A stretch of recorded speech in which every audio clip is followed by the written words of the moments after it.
Bully, don't walk away and leave me here. The feeling of loneliness is worse than fear. You can cut me down to make you tall. You can throw me up against the wall, but please don't walk away before I fall. Bully, don't leave me now, I'm on my own. There's nobody here but you, I'm all alone. You can call me names and take my pride. You can leave me hanging crucified, but please don't walk away before I die. And I don't even know why I sold my self-respect for such a price. Bully, just love me, bully, just shove me. I wanna feel something true. If no one else will listen, then it might as well be you.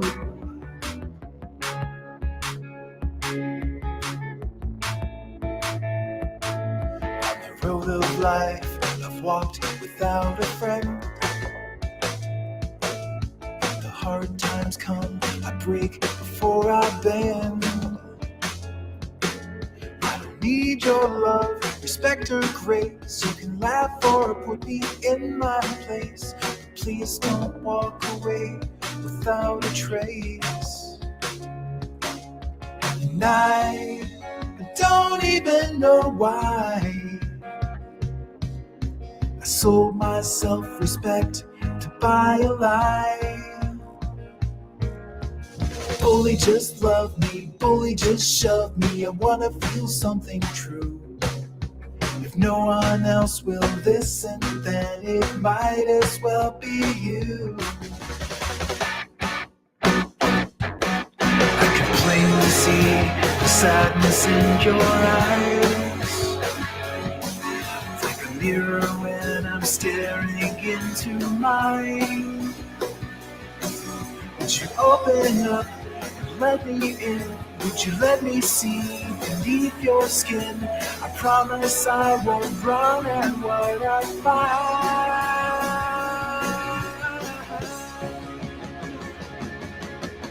Bully, just love me, bully, just shove me, bully, handcuff me, hover above me, bully, just touch me, bully, just clutch me, gently or roughly, make me feel something.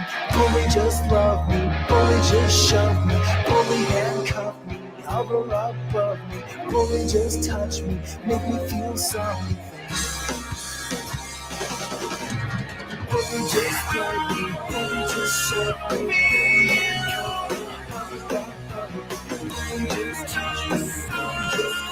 But anyway, let's harass her right now. I want to harass her right now, okay? Penis. I'm so offended. David, you didn't ask my consent. Penis. But you know what? You have my consent for everything. No, but I'm saying it to her, and I didn't give her my consent. Oh. So she watches this video. Now I've assaulted her. Oh, now she's gonna send you a cease and desist and a quote. She's trying to get a restraining order for me. Arrest her again. Because I call out her bullshit. We don't have to explain our love to anyone. They're all just jealous anyway. Jealous that we have the kind of love that's greater than anything in the entire galaxy.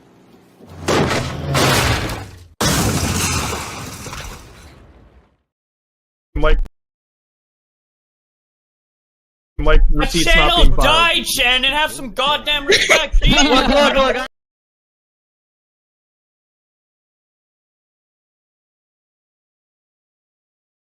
And so if you bring your victimhood up for conversation, it's going to be scrutinized, because by bringing it up, you're asking people to scrutinize about it. So your re-victimization of people talking about this, in KJ's case, is because she wants to be. She wants to be the victim. She wants to be the victim. If Kyle had paid Fool as he should have.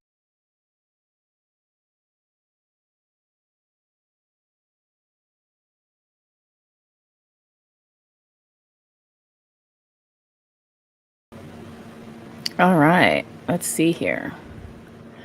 Hi y'all. I'm here live. We'll see how well this goes because I think I've got my laptop so now it's not overheating every second.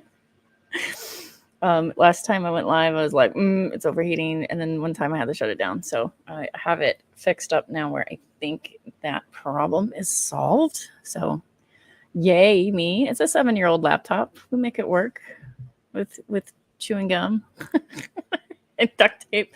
No, I'm kidding. It's a gaming laptop. So, it's very well loved. Hi, y'all. Hi, Mus Anonymous. Yep. Dictum. Yeah. Okay.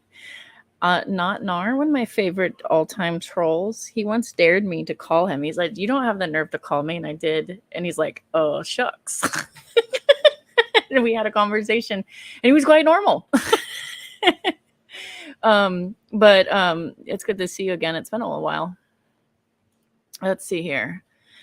Yeah, Steve is irresistible to women. That's why they harass him. I guess so. Oh my goodness. It's just too much. Michael, good to see you. Blue, good to see you. Kim, good to see you. Top Mom Kim. Stacy, good to see you. Simos, good to see you. I keep missing your stream, Simos. One of these days I'm gonna join one of your onion streams and we can talk about religion or whatever. But I keep missing it. It's usually like always when I'm like running errands or something. I'm like, I can't. But eventually, because I miss the old folks. I miss you and well, obviously, but like Xbox and everybody else. It's really cool to see Nadia. Oh my goodness, I haven't seen Nadia in years, and she looked so good and so happy. And I was so excited to see that. So I try to share your streams like on my Discord, and so. It's one of those things where I got to get my schedules up and running. But yeah, I know. But the thing is I'm going to be like the one God believer and I'll be like surrounded by a bunch of people that are like, I'm atheist. And I mean, it's fine. It just gets tiring. Nadia. Yeah. So Nadia showed up in, Simos's stream. Simos has been doing streams with Xbox, like old school days. And they talk about different subjects. Sometimes it's philosophy, unlike Steve. And sometimes it's, religion, things like that. If you like that sort of conversation, definitely subscribe. Simos also does F1 racing, I think. I don't know. I don't follow racing, but they're the cool race cars that are low to the ground that look like they're like unlike any other normal car. But I'm not really into racing, but if you are, he does that too. But let's see here. That's how it feels to be an atheist in the Bible Belt. You show up as the only atheist. Yeah, I can imagine. That's gotta be weird. I guess like you probably just don't say anything just to keep the peace. Yeah. Just be like, yeah. So what's up? I have a friend that was on some atheist podcasts, and she was someone I had met playing World of Warcraft, and this is actually how I ended up here, on YouTube at all. And we used to have long conversations in Ventrilo before there was Discord. And we were both healers, of course. And we used to chat a lot. And she's like, I don't have very many Christian friends that are willing to play ping pong with me and chat back and forth. And the ones that do, they get really, really hostile. And the ones that are willing to talk are usually really aggressive fundamentalists. And so she was really excited. And so we used to talk a lot. And then somehow, just from a series of events, I ended up like on YouTube.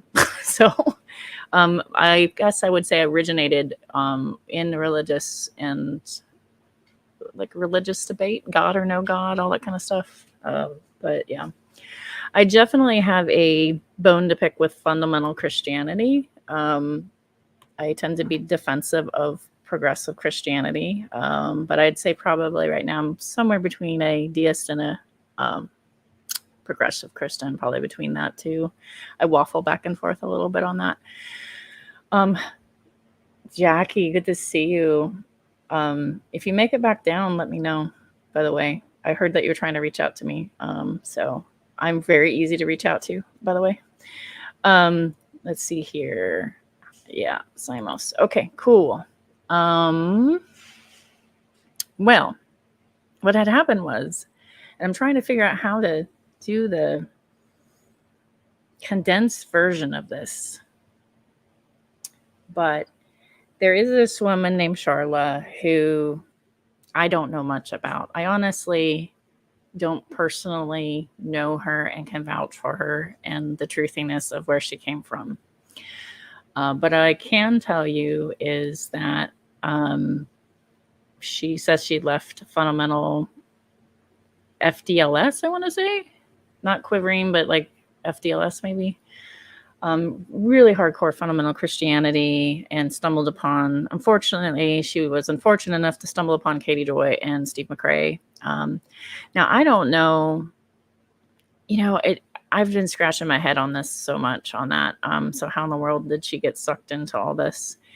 All I know is that Steve sometimes finds people somehow and dumps them on us.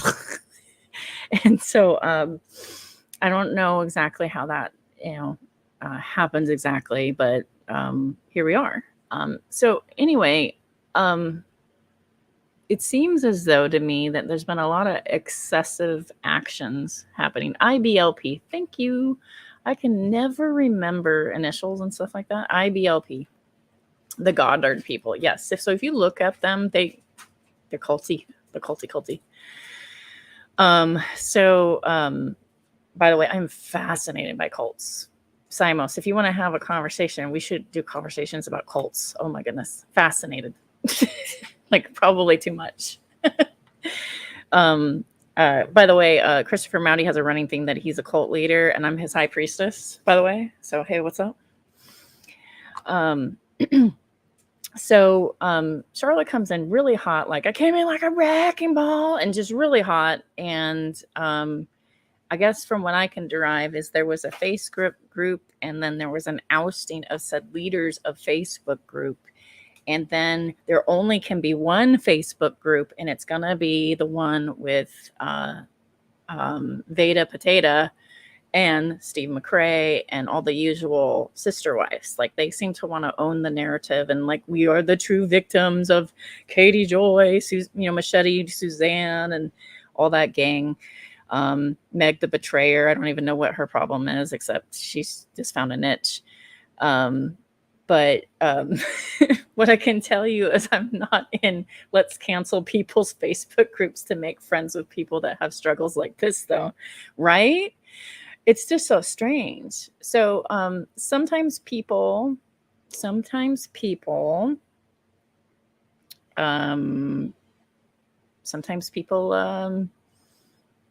upon things kind of not knowing what they're into, and it sort of snowballs from there. So it's one of those things. Veda Potato just recently made a actual community post, and it was really hilarious to me. I can't remember. Let me see if I can find it real quick. I had found it, and it was really funny to me. And rather than sharing it, I'll read it real quick, but I don't know. It's lost. It's lost in the abyss. I don't know. But apparently she's back. I don't know. Watch her really carefully. Watch what she does and does not talk about. I'm just putting it that way. Let's see here. It's like when Charlotte's lackeys would make a whole Discord because they didn't want one person in Discord. What? Okay, there's an imposter in the Discord, so we're gonna make a new Discord, and then when there's a problem in that Discord, we're gonna make another Discord, and it's gonna be like Discord Inception. So many Discords. Can you imagine? Every Fallout, just more Discords everywhere. So much work than say, hey, we're kicking you out. Right? Oh my goodness, it's good to see you. Man, it's been a while since I've seen you, bro. Let's see here. Discord Inferno. Sometimes, yeah. For real, that's what they did. That's hilarious. Just be direct with people. I like to tell people what the problem is sometimes. As long as it's not too invasive on someone else, but generally, like, don't dox, don't be a jerk, don't be a dick, don't cause problems, that kind of thing.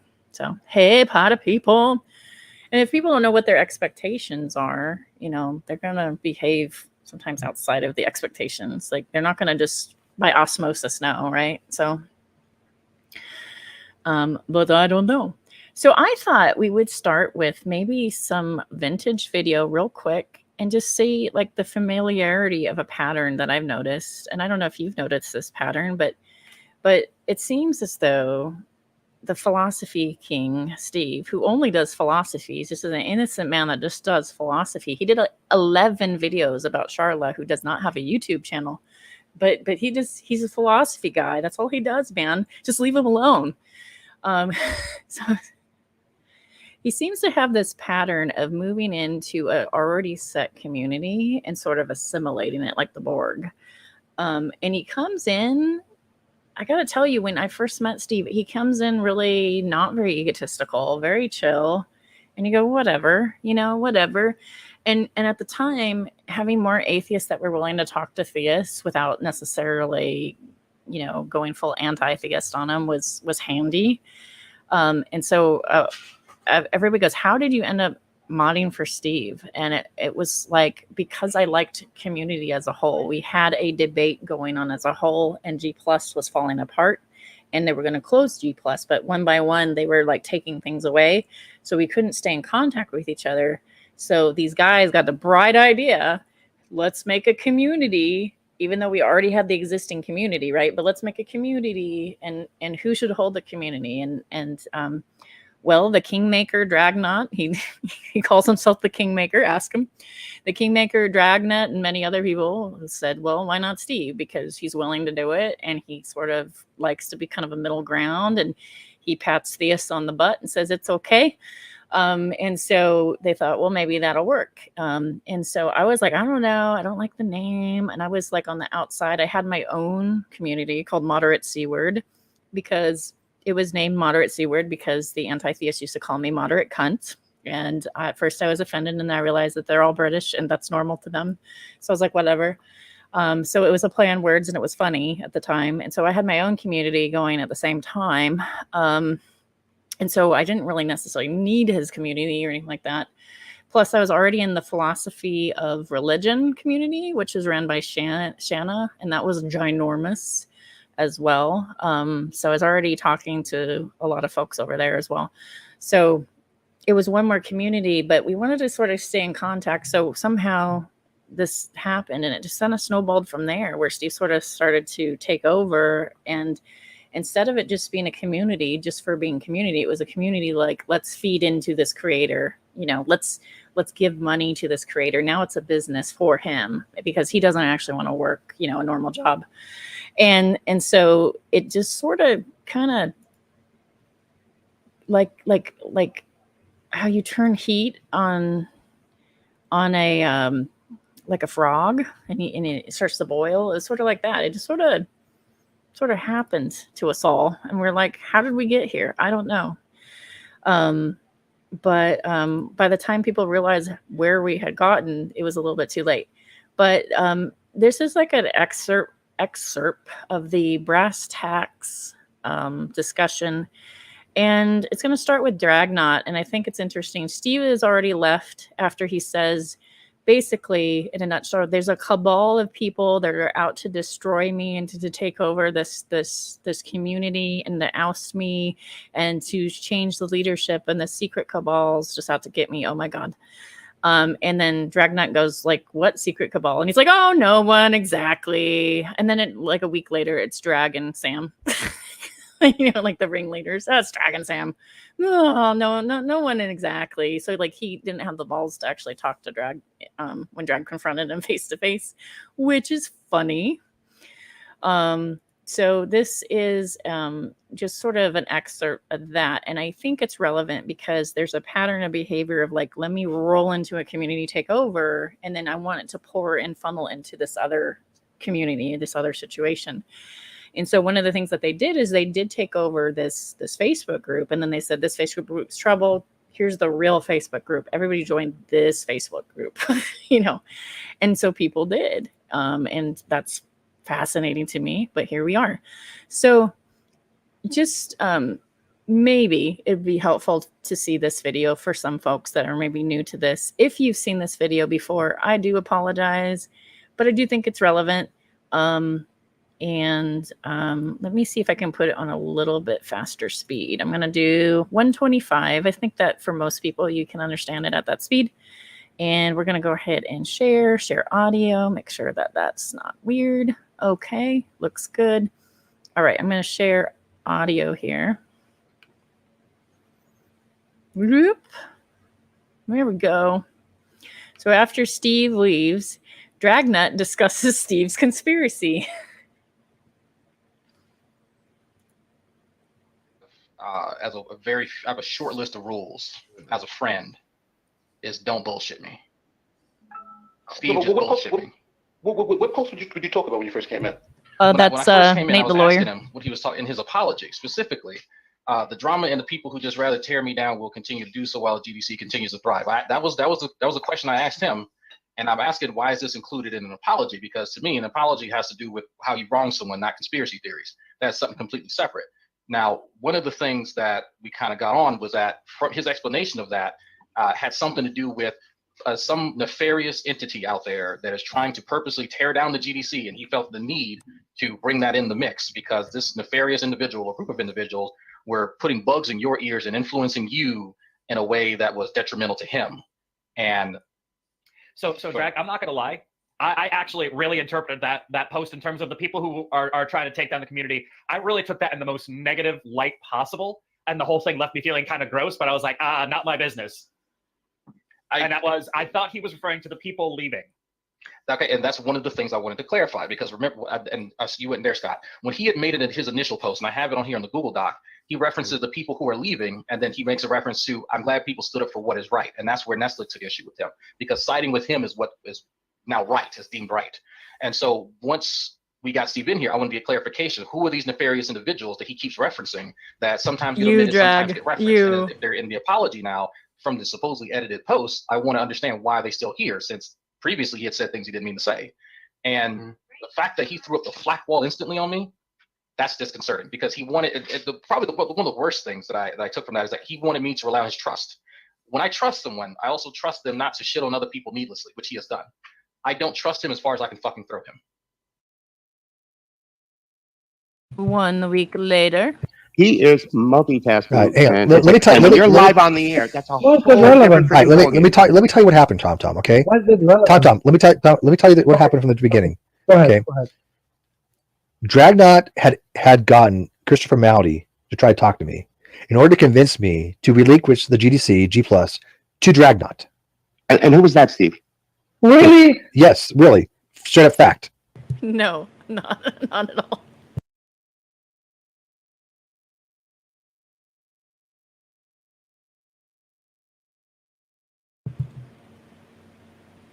And the reality is, I'm not a fucking pawn.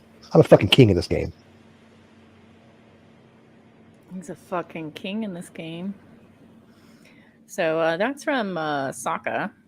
Did Steve McRae live video, and it's quite longer if you want to hear the whole thing. But that's just a little clip of it. And I think it's relevant because it's a pattern. It's just a pattern, and that's 2018. We are now in 2023, and that pattern is still rolling with this new supporters, new sister wives, and a new obsession. And the obsession's Katie Joy, and so that's kind of fascinating. So he's not a pawn in this game; he's a king. Okay. So let me go ahead and we're gonna go ahead and see what the king has to say. And I guess before I do that, I just want to point out a couple things, and I just want to let me look a little closer. I'm really careful. I try to be careful what I show. on Facebook because, unlike Steve, I don't really want to out people's real names. Because these people don't know who Steve is. And one of them works highly with LGBTQ stuff. They mentioned it. And Steve's very anti-trans, incredibly. Like, so much so you can look up the cesspool, and he's got an anti-trans cesspool on there where he's attacking Bree, and everybody loves Bree. Bree's a science communicator in the atheist community who loves to talk about bugs and little critters and things like that, and biology. Really good at what she does. And they had bumped heads on Twitter because Steve has been doing a lot of anti-transgender rhetoric.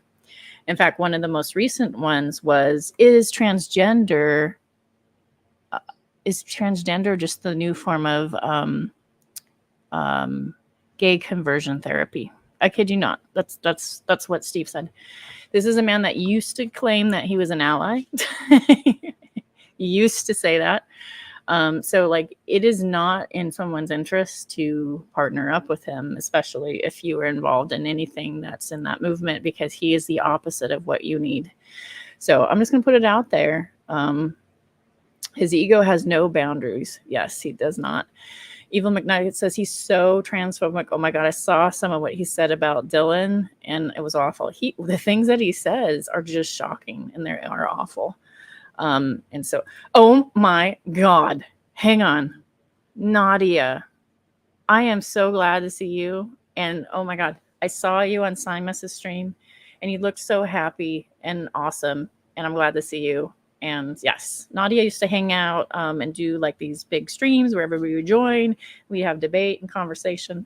Sometimes it was an octagon. Sometimes it was productive, but it was always welcome, and we appreciate it. You're welcome here anytime. So appreciate seeing you. Yay. Sharla donates $10, gives me hearts. Hey, Sharla, hope you're well. We've seen the action that's happening. We think it's ridiculous. So Steve does a lot of weird things. So one of the things he does, not only does he assimilate the groups, like I was saying, like I showed earlier, like, it started in 2018 and it's just been group to group to group. Another thing that happens, and this is my opinion only, but the other thing that happens is he assimilates names. So we used to, there was this guy named Heretic, and also other people from the GDC days. They would call Steve's followers the McRae's. And then what Cheshire and Steve did was they took the McRae name and they tried to use it themselves. Well, the same thing. So caters, you hear menace to sobriety, say caters. Unirock says caters. I've said caters before because it's funny. And caters are referencing not people that do commentary that's valid against Katie Joy. It's the people that are so obsessive that they do weird things. Like there's these two creators. One creator and one archivist creator, and one Twitter account, and they have, wrap your head around this with me for a minute. They have several pictures of Katie Joy's child saved so that they can just throw it out on a dime and just throw it out there anytime they want. And they think that's normal and okay. They think that's all right. And nobody calls them out to it because everybody's beholding to Llama Girl. And it's fascinating to me. And so there's a whole thread where they just start going, every time you argue with me, I'm just going to spam this child's picture. Like, what did this kid ever do to you? Like, these are the people that are just so low and so gross and so obsessed with Katie. And they're ruining people that actually have real criticism. You can have real criticism about Katie Joy. Katie Joy does some fucked up things, but real criticism, is getting drowned out by these wackadoos. Oh, I'm so glad. I'm so glad you're doing better. Yay. Good things happen to those that wait, I guess. Caters are the ones who post a dozen pictures on Twitter for, yes, it's just weird. I think that's so abnormal.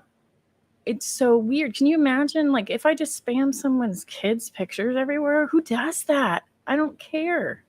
I don't care. Like I would have that problem if someone was doing that to Steve's kid.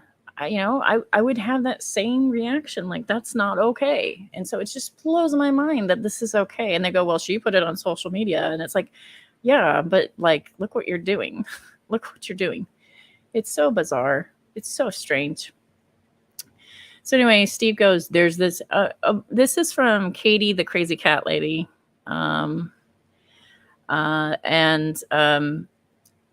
She was screenshotting some of the shenanigans she was seeing. So Steve writes, there's a group of mostly trolls that are called the Caters. That would be you, Steve. When we say Caters, it's you. It's you. It's Machete Suzanne. It's Llama Girl. It's Megan. It's EKC. It's Clear Balls. It's all those people. That is what a cater is. You don't get to assimilate cater like you did McCrazy and GDC and all the other bullshit. Like, he always does this. He always tries to take over something. We go like, it's theirs. And what it's designed to do, and this is a Cheshire trick, is designed to obscure what truth is. So when the new person comes in and they have no idea who's what and who's this and that and the other, when they use these words, now it's obscured, like as if you took like a painting and took finger paint and smeared it all over. And now it used to be a lake and some trees, and now it's just a big glob. Like, what is truth? Everybody's sitting there like, Pilate, I don't know. What is truth? And so he does this on purpose, and it's a tactic, and it was used several times by Cheshire. His favorite PR goon that he fired. So there's a group, mostly trolls. They're called Caters. They're part of the anti-KJ crowd that resort to going in real life harassment. What? Okay. Which openly, categorically denounce anyone from doing that to anyone. And I have never been part of this cater group. Yes, you have. But I know of many of the members, and they don't like the name. Oh, too bad. That's your name. But I do like the name Caters, K-Aters, K-Aters, K-Haters. What do you think about repurposing it and making it our own? I'm okay with that. Who wants to be a cater, K-Ater, K-Hater? And then he does like a little poll, because Steve is so uncreative that he has to take everybody else's nicknames for who he is. It's just ridiculous, right? This is how bad he is. Zebra, good to see you. Let's see. He's not a part. He's the king. He's the king. I'm the king in this. Let me see here. So, trying to get this in perspective here. So later he says law enforcement is involved with this Sharla dispute that's happening. It makes it sound like he's contacted law enforcement for his safety. That's the implication, right? I'm taking this matter with the utmost seriousness. Law enforcement has been notified that for any attempt to swat me, and it's noted in the public records. First of all, I don't even know. I don't know why he thinks people want to swat him. He's not that important, but okay. I've now contacted the law enforcement, and they are now involved in regards to Sharla's harassment against me and my mods. So he's claiming that Sharla's harassing him nonstop, but here's what I'm seeing. I'm seeing 11 videos from him, and in my eyes, a YouTuber against a normal commenter that doesn't have a YouTube channel, that you're outgunning them right away. It's excessive. It's like using a nuke into a hurricane. You just don't do it. Okay. So he has been making these videos, and so has Veda. And I think largely Veda has pushed this quite a bit. In my opinion, there's been instigation with Sharla. And let's see here. He says, I'm letting the police investigate. I'll keep people apprised of the situation. I've reported threats and identity fraud. So he showed some picture of RedTube and some threat about maybe, and I don't know how. Can someone explain to me how you can get a threat through RedTube? I'm confused. I don't go there often, but I guess he does. Like, do you have to have an account? Like, what? How do you get a threat through RedTube? Like, I don't know. I'm just wondering. But it did. I think it said RedTube, and like there was like a, weird all caps threat, and it just didn't make sense. I don't even know. I don't even know. Stacy Bobbles, thank you very much. Stacy sends $5. If we don't try, we won't know if nuking the hurricane will work or not. Oh my gosh. Do we get to nuke the hurricane when it's, I don't want to say by Florida because there's a couple people in Florida I like. Can you all evacuate Florida for like the next week? Just kidding. Let's see here. So Steve's a victim. He's upset. He doesn't go real life though. Kind of interesting enough. They dug up a let me see if I can find it. Here we go. They dug up I don't want to show names. Let me look at this real quick because I don't want to show names. So let me look at this real fast. Aaron's name, don't care. Steve's name, because it's all out there. Karen's been out there. Ugh.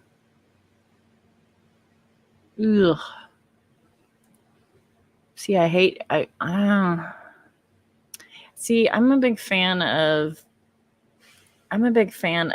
hiding names from Facebook because you might have signed up to be on YouTube with your name, but they might not necessarily have signed up for that. But I'll just read it real quick. Here's a 5-year-old Facebook thread that shows Steve definitely contacting the family first. He dug up a thread that was bashing Sharla, and I'm not going to say the truthiness of anything. I don't know. I don't care. It sounds like there's family drama in it, and there's some sort of interpersonal drama. It's not that important. It's 5 years ago. It didn't involve anybody. But they dug it up. They found it on Facebook, and they started messaging these people. And they were messaging people that she knew in real life on Facebook. To me, it's inappropriate. And one of them is her kid asking, will you be willing to share your story in an interview? Because she's harassing myself and my moderators right now. There's this begging basically for attention and validation and stuff from these folks. But it's an old thread that he revived from like 5 years ago. And so it's strange to me that, this kind of smells of Aaron to me, but it's strange to me that you would run over and dig something that old up and then be like, yeah, this is a good idea. Sharla says, no, that's my husband's daughter. Okay. Either way, I think it's invasive. Family drama happens and disputes happen constantly. We don't need it aired out on YouTube. I don't think that's okay. Let me see here. I can't believe that after watching him screw over Chess and Golden Unicorn, he has people that believe anything he spews. Right? I don't feel sorry for either one of those two because they told such massive, disgusting lies. They said of my friend that she did this and that and the other, and nothing happened. And they were telling nasty, terrible, grotesque lies about people and putting it out there. And then when they got screwed, I didn't feel sad for them. They kind of got what they deserved.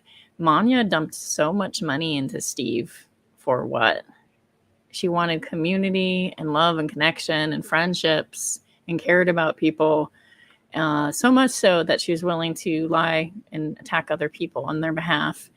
And where did it get Manya? It got her nowhere. It got her 0. And Cheshire was willing to do some really nasty things, got her nowhere. And so it's interesting because as much as I dislike them, it's very obvious that there's a lot of betrayal there, and it's messed up what happened there for sure.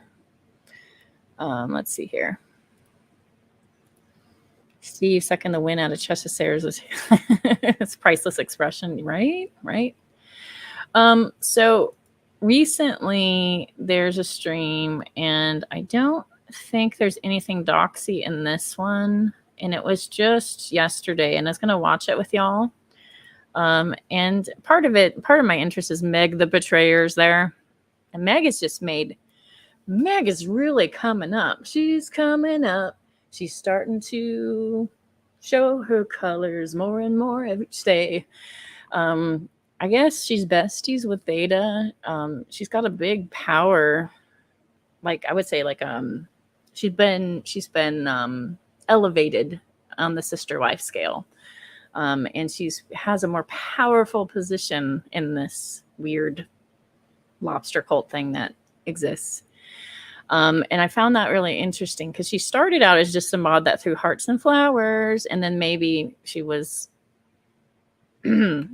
having some sort of fantasy relationship with Mod X. I don't know. And then it turned into just gaining power in this weird social structure. And so much so that, in my opinion, she has thrown Claire under the bus several times. And the reason why I think that is because she tried to throw Claire under the bus to me. She sent me DMs of their mod chat trying to throw Claire under the bus. And I never put it out there because Claire was clearly following EKC's instructions, but also what a shady bitch to be like, this is my friend. Ha ha ha, we're mods together. We're the bestest. And then she does that. It disgusts me. And I'm not a Claire fan at all. I'm really quick to say I don't like Claire, but this woman is, something else. But yeah, let's watch Dear Meg and the Philosophy King. Why don't we? So let's see here. By the way, Steve thinks it's clever to name himself Sharla's Tears. That seems pretty dumb, but here we are. I don't like Steve in slow-mo, and that's his regular mo. So we're gonna go to 125 with him. And here we go. What's been happening today? I just been looking in the various groups, and I see all these trolls doing all kinds of weird stuff, and I'm just like, yeah, a lot of troll activity today. Just seeing different things being said, of course, just kind of flipping everything around, really, about, I guess, a lot of comments being made about the family members that were, that came on the panel and things like that, that all of us tracked them down, and just, lies like that. A lot of ridiculousness. Yeah. So one of the things that Katie Crazy Cat Lady shared was that the track down of that family member was on that thread. They revived a 5-year-old thread and messaged them. So yeah, it's pretty weird. So Megan, you're wrong. So let's clearly, let's get it all on record here. First of all, I've spoken to 3 family members, one of which I'm not going to say exactly whom, but it was. That's really weird. Should I speak to your family? Because I think you sued one of them. No, I wouldn't. And I wouldn't. And that's the thing. That's a rhetorical question, right? I just want to be clear. That's incredibly rhetorical. But just the nerve to be like, oh, I don't like you, so I'm going to go speak with your family. You've said some nasty, rude things to me, and you won't leave me alone, or whatever they decide. I'm going to go talk to your family. It's just such a big overstep. Has Steve ever blocked her? Like normal people do? Instead, they have escalated and poured gasoline everywhere, like big time. A blood relative that did tell me without question that she believes Sharla is a psychopath. And there's been not a family. So Steve likes to diagnose everybody as psychopaths and sociopaths. This is nothing new. Apparently, I'm a sociopath, y'all. My psychologist has not deemed me a sociopath or psychopath or even cluster B, but Steve, the armchair philosophy king who doesn't understand shit all about psychology, apparently knows how to recognize every sociopath and psychopath that is. And there's like a whole list of psychopaths and sociopaths. I'm a sociopath. Julia Virgo is a psychopath. I'm a sociopath. She's a psychopath. And the list just goes on and on and on. Exiled is a psychopath. Laura is a psychopath. Like, raise your hand if you've been called a psychopath or sociopath from Steve. He throws it out like candy. If this was true, 1 in like 2 people or 4 people would be like psychopaths and sociopaths, and that's not it. Like, it's actually a less common diagnosis than most things, but he throws it out like candy, and he actually means it. It seems like it's not just like a quit acting like a psycho when people use it, like don't be crazy, like a phrase. He means it. He actually thinks this is like legit. Member, but somebody who knows the family contacted me. I didn't reach out to them. They contacted me, and they said, you absolutely need to file a restraining order because she will not stop.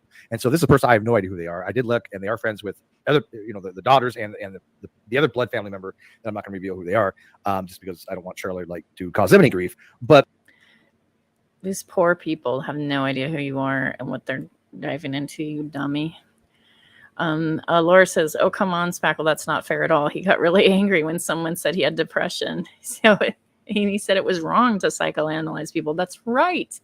When someone said, Steve, I'm worried about you, back in the GDC days, back when he had the conspiracy, and he said that I'm a king in this game, not a pawn. They said, Steve, I'm worried about you. You seem depressed and you're just acting a bit erratic. And he said, he took it as like this moral offense. I'm not depressed. Depression's serious. I used to know people that are depressed. I'm not depressed. And just the indignancy. It was interesting, to say the least, that he was so bothered that somebody might say, oh, you might be unhappy. I don't know. Like I'm looking out for you. It was like a friendly thing, not an accusatory mean thing. And he just flipped out. I did have other people reach out to me, and they're all telling me the same thing. She will not go away unless you file a restraining order. So I have about 166 pages I got to print out, 36. Yeah, Julie calls, unironically, and I still think this is like, you can't make this up. Steve McRae made a helpline for victims of Katie Joy to call in and describe their stories of victimhood and how Katie made them feel and what happened to them. So Julie calls in. She does her best American accent. It's fucking hilarious. I need to clip it or something. It's so great. And she was great. And not a meanie or anything like that. Just like, I can't remember. Katie Joy kicked me once, or it was something so benign. And they're like, yes, that's what she does. And just the melodrama of it all was just so ridiculous. And then afterwards, when he found out that it was Julie, he's like, she's a psychopath for calling in. And it's like, no, no, but she is literally sort of memeing the ridiculousness that you're involved in. It's strange to me. If you told me Steve made like a helpline for Katie Joy's victims, I'd think you made a meme, like I wouldn't think it was real. I'd be like, that's a meme. But I saw it with my own eyes, and it's bizarre. 6 of them are the restraining order, but the rest are evidences. Evidence. I hate when people say the word evidences. The plural for evidence is evidence. I get this. It's so funny because people watch later on, be like, Steve said evidences. I'm not going to ever this show again. Unsubscribe. Yeah, it's evidence. I know. But so I have a lot of it that I've got to collate and put together. Melinda says, why is Steve surrounded by so many sociopaths and psychopaths? Yeah, right? I don't know. Like if everybody's an asshole, are you the problem? I don't know. He reminds me of Katie Joy. Yeah, yep. She was going to sue his old Facebook group. Oh, yeah. There's been a lot of weird gifts with Katie. Katie stole her exclusive that got from TLC. Oh my God. But yeah, when you have 3 family members and 1 family friend all tell me, hey, Steve, she is nuts. If you don't take appropriate steps, she's not going to leave you alone, which is the only thing I've ever wanted from day one. I want her to leave me. And except your behavior wasn't blocking her like normal people do. Like, there's this moderator that I joke and say is like the Terminator, the cop Terminator that just keeps coming, and you're like, it just keeps coming. I don't know. And that particular person, and I'm afraid that I'm gonna like summon her. She is unwell, and that particular person, and she does write. This particular X mod does write tons and tons. It's a uni X mod, tons and tons like books that make no sense. It's like Scientology but worse, and she writes all this incoherent stuff, and at the end she like names names, and apparently I'm going to prison. I did engage with her a few times. I have to say I did do some snarky reactions occasionally, but the truth is like nothing gets through her. Being kind and reasonable doesn't get through to her. Snark and lulzing doesn't get through to her. The thing that did make her stop with me is she kept saying I was going to prison, and I said, well, that's awesome. She said, why is that? And I said, well, because then I could have like a sexy lesbian cellmate, and that would be really cool, and I would get free dinner. And she's like, that's disgusting, and she blocked me because apparently she's a homophobe. That works for me.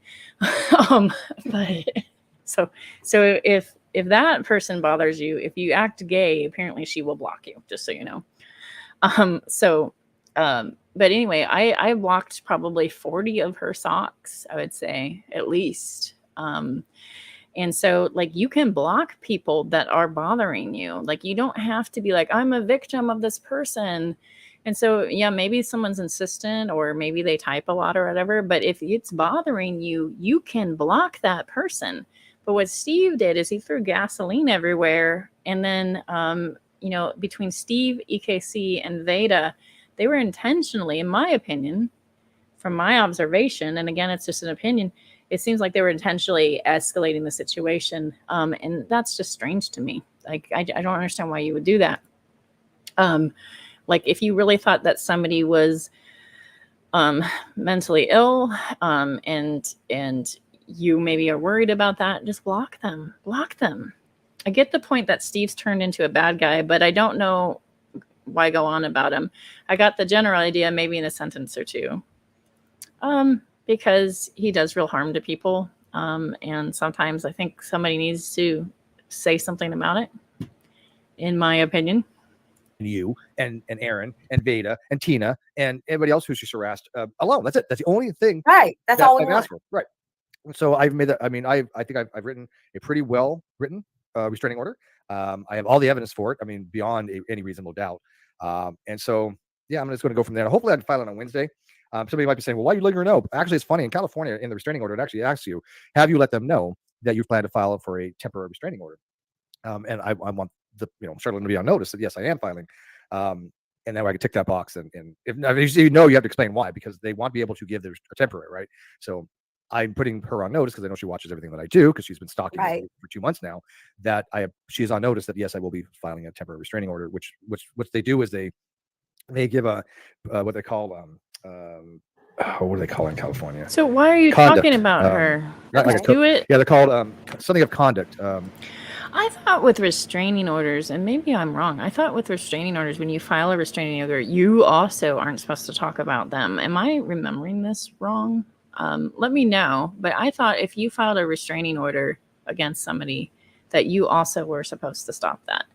Didn't he do that to someone else last year? No, I think a temporary restraining order was issued to him from Katie Joy. That did happen. And then they fought and argued about the phrasing of a temporary restraining order versus a restraining order and all that BS. But the only one I know of is the Katie Joy one. In other words, how should you conduct yourself between now and the hearing? and I'm asking for very specific things between now and the hearing. So she no longer tries to do what she's been doing to all of us, which is harassing us by signing us up to, these mailings, to these porn sites, to, try to get my credit rating and all that, try to get. So he's saying that there's some sort of troll that's signing him up to like porn sites. He just listed them: porn sites, credit rating, basically fraud, things like that. There might be like a bad player around. I don't know. I don't know who it is. He's assuming it's Sharla. But I happen to know that there are other bad players. Some are from Canada that are lurking around. Some are from the UK. And that they historically have done some pretty dastardly things. So I don't know. I just don't know who's doing that. I definitely think that's disgusting, and I do not condone that. And I think that's gross. But he's making that assumption that it's her, and he's made such hysteria over this that it could be someone else, like Steve. Like, I don't know. Get credit in my name, and so yeah. So hopefully, I want to do it as soon as possible. So if she does anything like that, it can be, talked about during the actual hearing, saying, look, she hasn't even listened to you, Judge, and she's still doing these things to us. So yeah, so Right. family, yeah, they all think she's extremely dangerous. They all, I mean, it's pretty bad when I talk to 4 people and they all say she will not stop, and I realize, Right. We both realize this. So Yeah, you could have blocked her. You could have blocked her. Yeah, and then there were I guess we talked about some things going back 5 years, and a lot of that was mentioned, and of course twisted, and nothing the trolls say ever gets put out in the right way, of course. Oh, they're always wrong. I will tell you for an absolute fact that everything I've seen people say when it comes to like people trolling, they never get it right. They're always wrong. Period. Whatever they say, just take the opposite, because I guarantee it. Unless you've asked me, you're not going to. Remember the time when Megan and Nikki said that I said the thing, and Sue Elliott said that I said something really disgusting about Llama Girl's son, which I never did, and then they said they had receipts. And then it was like, oh, give us 24 hours, give us 48 hours, give us like the week, and no receipts. Like, because I didn't fucking say it. Oh, yeah, Meg. Going to get the truth. It's just not going to happen. Right. People, and I can tell you right now, Sharla has no lawyer. The lawyer that I talked to is not representing her. Her own family says she's unemployed. She just does this for fun to harass people. Okay. That's just what she's been doing. And the friend of the family that shall remain nameless, obviously, because I don't give that information out, but they said, right. They said, I don't know why she said 90. I haven't asked yet, but she said she's 90% sure everything she's ever said about her childhood is a complete lie. She likes to, I guess, takes people's trauma and make it her own. Does that sound familiar? Do you know anybody else like that, Meg? Oh yeah, we sure do. We do. Does anybody? So if that's true, let's just like hold the suspended belief that that's true. Why are you handling it this way? Like why did you throw gasoline everywhere at the beginning of this? Like instead of blocking her, it's just so strange. My audience know anybody like that? Because I know I do. I know Meg does. But who does that remind you of that likes to take trauma and to take those stories and make it their own? Which is, I swear to God, Meg. So reminds me of Meg. It reminds me of Meg right there. Meg the betrayer, actually, right there, right next to you. Apropos, because this is how it all started by this other person. I'm gonna wait for somebody to name them first. And yeah, so we remember when Meg accused me and Julie and Nikki of calling CPS on her, right? You know how hard it is to. It's hard to get the state to pay attention to you if you're a concerned person about somebody on YouTube in another state. This is dumb. Is it possible? Yeah, but you know how difficult that is? Resemblance is just uncanny. It really is. I mean, it's kind of scary. Anybody in my live chat get it yet? Nobody? Come on, April. Oh, there you go. No, that's not it. There you go. Wait, we come up here. I know they know. Don't know a single Katie like that. Nope, not Annie. We don't know any Katie Joy Paulson that's like that, do we? No. You got to be careful because down the rabbit hole at bedtime is also named Katie, and she's the good Katie. She's the good Katie. Yes, absolutely. She is awesome. There's an awful lot of Katies in this world. I'm just saying. Let me see. Steve does it all the time. It is true. They are nonstop. this is a man that says, I just do philosophy. That's all I do. And it's like, do you? Do you do philosophy ever? Like, it's one thing if you're doing drama. Like, obviously this is drama and I'm watching it, right? And we're watching it together unfold. This is drama. Like, it is. It is. And it's one of those things where we really don't have to take a side on this.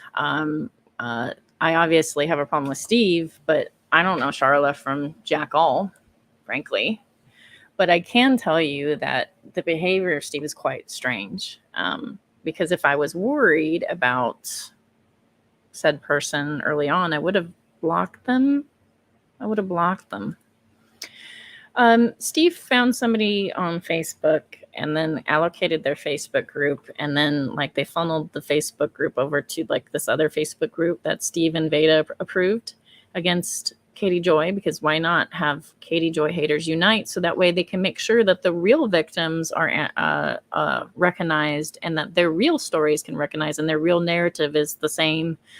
And that's my opinion of what initially happens. And then Sharla, I've told you this before, I think you're way intense and hot, and I don't know you from Adam, and so I don't know what's true or not about you, but I can tell you like I'm not necessarily defending you either, but I can say that Steve handled this woman Sharla in kind of really disgusting ways, in my opinion, that ignited this weird energy between them. And to be fair, Sharla writes books and books and books and books on Twitter and like nonstop. This is my big defense, and it's a big giant like wall of text. Like, right, like okay, but they poke her with a stick, and they make YouTube videos about her. She is not a YouTuber. She's somebody that's on Facebook that they found in a group, and they've been poking her with a stick. And so she feels compelled to defend herself. And it's this weird cycle. And I'm not even defending her. Like people would observe that if I was poking like that ex-moderator of Unirock with a stick, people would have something to say to me if I kept doing that, right? If I utilize my channel against that person who says, she says to me, I contacted Sacramento FBI and they're going to arrest you. She says it to me. I contacted Sacramento FBI and all this stuff, and walls of text, and hateful too.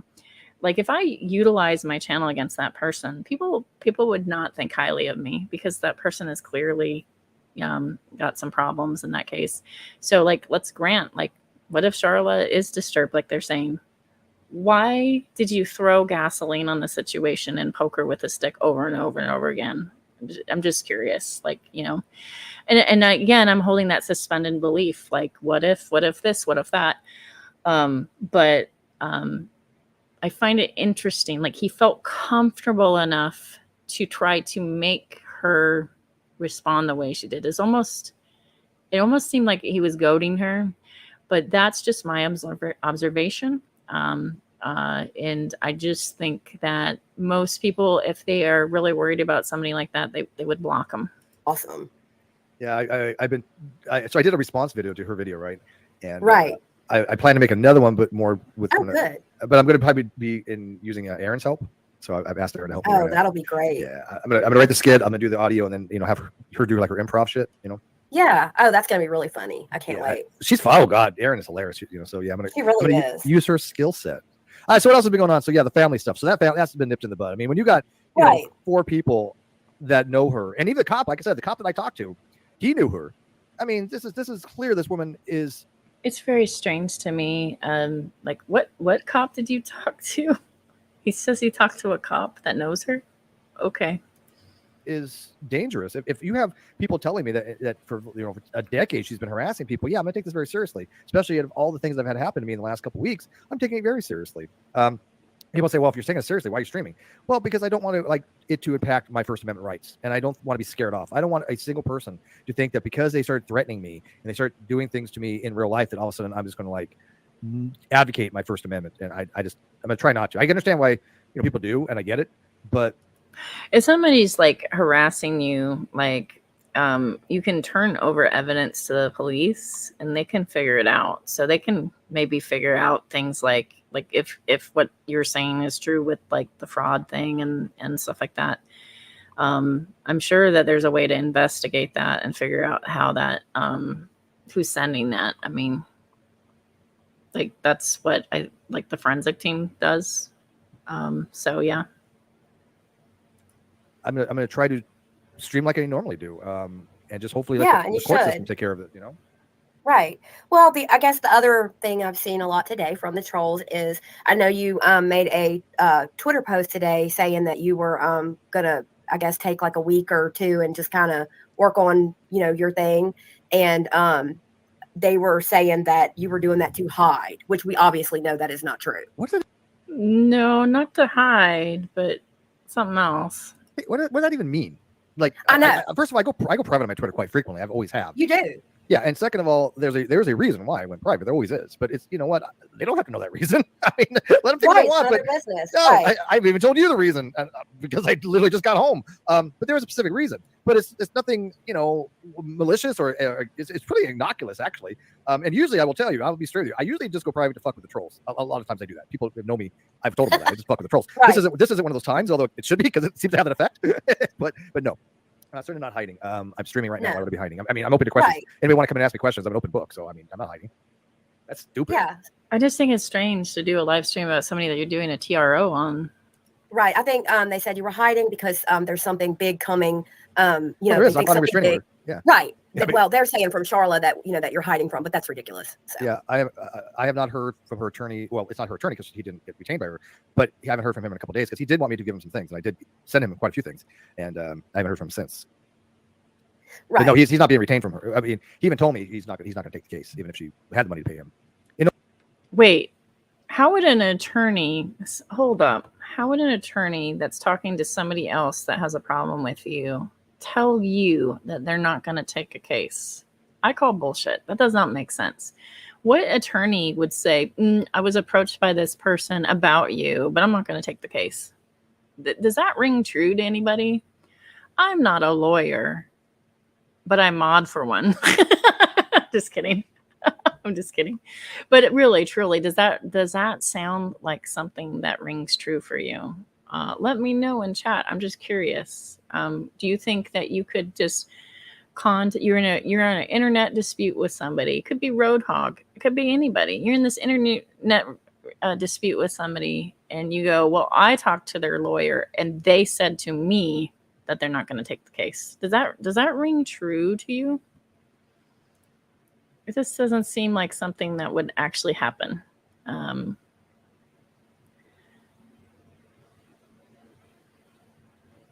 Right. That's what I'm wondering. How can you say, "Oh, I'm being harassed," if you made 11 videos about the person? That's where I'm a little bit confused. 11 videos with the person's name and then contacted family. I don't even care how the fuck you did it. You did. How then do you do that? And then there's somebody, I don't know who, that's doing nasty things to him.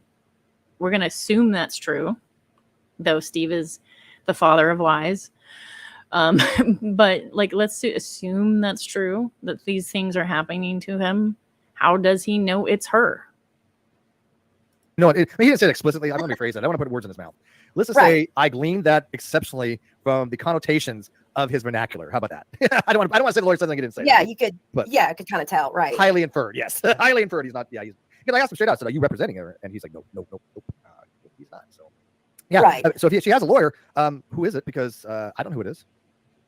Yeah, I mean, they're acting like it's way more than what it Who is the lawyer? Or you don't know who the lawyer is? Because you said you talked to the lawyer. I'm confused. really is. And I mean, of course, it's the same, 3 or 4 trolls that say stuff every single day, right? The same Twitter, ones. Twitter that, clown car posse.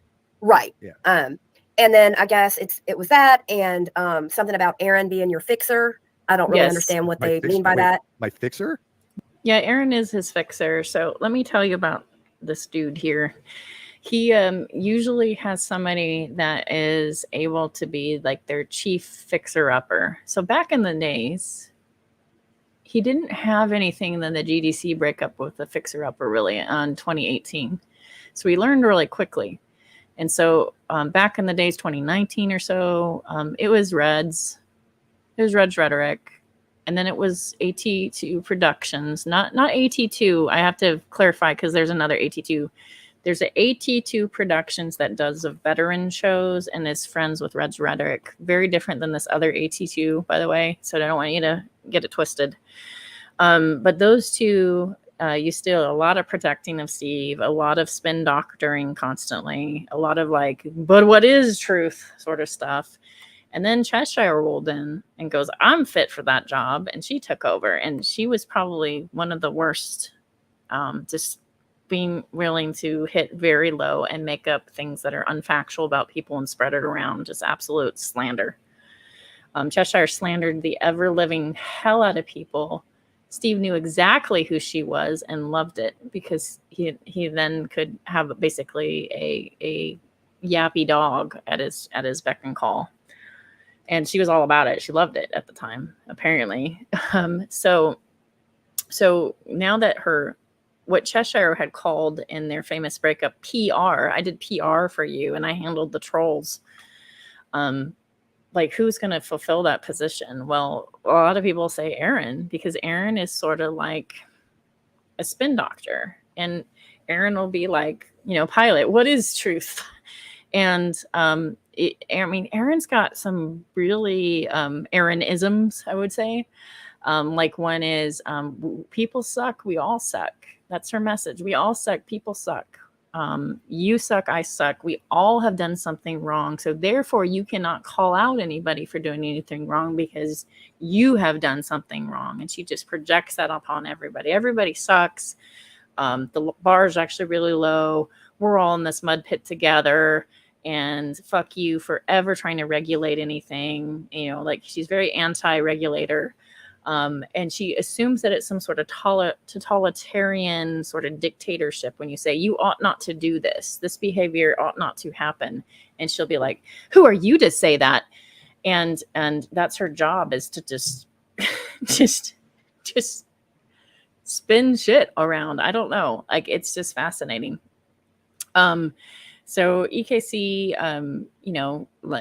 is an enabler to some of the worst players, enabler to Alice, enabler to Roadhog, enabler to Wolf. And she enables these people, and she seems to enjoy this sort of chaos. It's fascinating to me. But her logic is always really non-existent. It's always pretty much like, he that smelt it dealt it. I know you are, but what am I? That's pretty much like her in a nutshell right there. Yeah. Wasn't that a show? She fixes things for you. I know, yeah, that was a show, and it was actually really good. But no, there was a remake with what's her name? God damn, what's her name? Oh my God, she's a singer, famous singer, black singer. God damn it, I gotta look it up. I'm sorry, I can't take this. The Fixer, who is it? That played in that show, The Fixer. I can see him. What? Stitching with Sisterlies. Good to see you. Was it The maybe Fixer?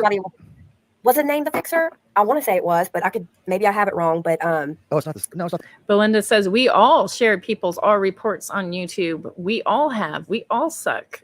No, we have not. We have not. But yes, exactly. Like I'm going to excuse this really gross behavior because like I'm going to project that on everybody else. And that's interesting. It's dumb. it's just dumb. Part of the reason why doxers and really extreme behavior gets a foothold in communities is because people allow it. And if you allow it, it's going to get worse and worse and worse. That's why I discourage, do not dox. Do not reach out to people's families. Do not do this. Do not do that. Because I think, even if you go, well, that person's a scumbag, they deserve what they get. And you can justify it somehow in your mind about that one person. You are harming community just in general. Because you're upping the ante every time. So if you were to dox, you are upping the ante, encouraging someone else to do it back. And it's just a horrible, vicious cycle. And it just rises up into a problem. And so it's one of those things where I just think you ought not to do certain things because it isn't good for community just overall. That's what I was thinking of. There's a picture. Kerry Washington. Okay. Kerry Washington. Oh, right? Yeah, and she did that like for the politicians fixing things scandal. Scandal. Yeah, but there's the fixer too. Oh, right. There was a show called The Fixer, right? Yes. It had a gentleman actor. I cannot think of his name. Yeah. She goes after anybody who dares speak out against her, and it's surreal. I mean, right. Granted, we've seen this behavior before, but this is the first time I've actually had people try to open credit lines in my name. That's new. Send pizzas to yeah, that is crazy. I mean, that's really rotten that that's happening again. If it's happening, I'm just assuming you're not lying. And that particular stuff can be traced. So I don't think he's wrong for filing a police report about that. I just don't know if it's assigned to the person he's assigning it to. I mean, when you first told me about that, I was just floored. Unbelievable. So what else you've heard? What else is happening in YouTube streets? Well, on the actual. That's right. Police are just so victimized every day by society and so beaten down, these poor police officers, all the time. And especially against housewives from Minnesota. And EKC just had to protect this poor police officer because Katie spoke bad of him. And so therefore, yes, the need to protect a potential victim with a potential bad cop, like, okay, so you chose the cop. It's just interesting to me. Like I feel like staying out of that would be better. You could say, oh, I don't know if I believe somebody, but to dig into that and to say you're protecting the police officer, I just think it's strange. I used the analogy when I was talking to EKC about that, and I did engage with EKC about that. It's on my channel. She pulled her video down, I noticed. It's still up on my channel though, where I engaged about pulling the R report of Katie's. She really thinks it's a slam dunk to justify doing it. And I find that interesting because there's unions, there's representatives, there's the blue line. There's a lot of people that would go, Coach Brown never did that. Father McFeely never did that. All these weird, defenses of bad players always happen in these especially small towns. And so, yes, they needed this woman on YouTube from another state to be like, yes, I'll protect you. I'll be that white knight. I pointed out when I talked to her that the state of Minnesota actually has known problems with the police officers on victims of sexual assault, problems with how they handle the reports, problems with how they process kits, problems with how the laws are. Like you can have a drink and you have a drink and the guy has a drink and they'll go, well, we could assume consent because you had a drink. Like they have some really lousy, archaic laws in Minnesota that make it really hard to prosecute date rape. And so I was trying to highlight that to them, that is a problem. But they are so fixated on this victim cop that they're not understanding like the hardship on victims. It's already hard for victims as it is. And then they try to spin it that she's attacking a victim's advocate. So they're saying that the cop is a victim's advocate and she's attacking it. I want to tell you, my friend was a victim advocate, and they were not defending her when Cheshire made up a terrible lie, and they didn't defend her. So I find that that reasoning not suffice, to say the least. I don't believe it. True. Because here's the thing, by the way, when people asked me about Kyle, I gave you the truth and found out I was right. Yeah. When people asked me about Katie Joy, I was right. Yes, you did. Okay. The other thing I was seeing today was, and I don't, unless I missed something, which I doubt, but something about the trolls were saying that that it was being put out there about your mental health, but I haven't seen anything like that. And I don't think you haven't discussed anything on your mental health. Yes. No. So just wanted there. Of course he wouldn't. He thinks he's perfectly fine. He feels fine. It's everybody else's problem. It's everybody else. It's never him. Crazy lies. Where did that come from? I'm not really sure. I'm tired, but that's not really a mental health. No. We're talking about mental health. First of all, I do believe in mental health. I think everybody needs a little bit of mental health, especially a mental health day. A break, yeah. Take a break, get away from the internet. I play some games. That's my way of kind of like just relaxing as I come home, play a game, and go to sleep. Yes, playing games is mental health care. What the fuck? Let's see here. Actually, let me talk to you about how Steve treats mental health. One time, somebody said, "Steve, man, you seem depressed. I'm worried about you." That's ridiculous. Depression is a very serious thing. It's a very serious accusation. I'm not depressed. You know, okay, that's a lot of good rage, Steve, for something that's so common. That it befalls almost everybody in existence on the planet occasionally, you know, and it can be caused temporarily, seasonally, or chronically, but it's such a common ailment, and to have that much rage about it, it's just stupid. It's just stupid. So even if somebody comes and says, "Hey, Steve, I'm a little bit worried about you," as a friend, he will flip out. He will not be happy. I find that interesting. One time he was on a thread bashing me with Mod X and Alice and all the usual goons, and he says, "Holy Spackle's really mentally ill," and she even admits it. She admits seeing a psychiatrist, and then he says she's a sociopath, and I'm like, what? What? First of all, I am not a sociopath. Second of all, I proudly admit that I've seen a psychologist and a psychiatrist because I take mental health seriously, unlike you. And I have seen those people, unlike you, apparently.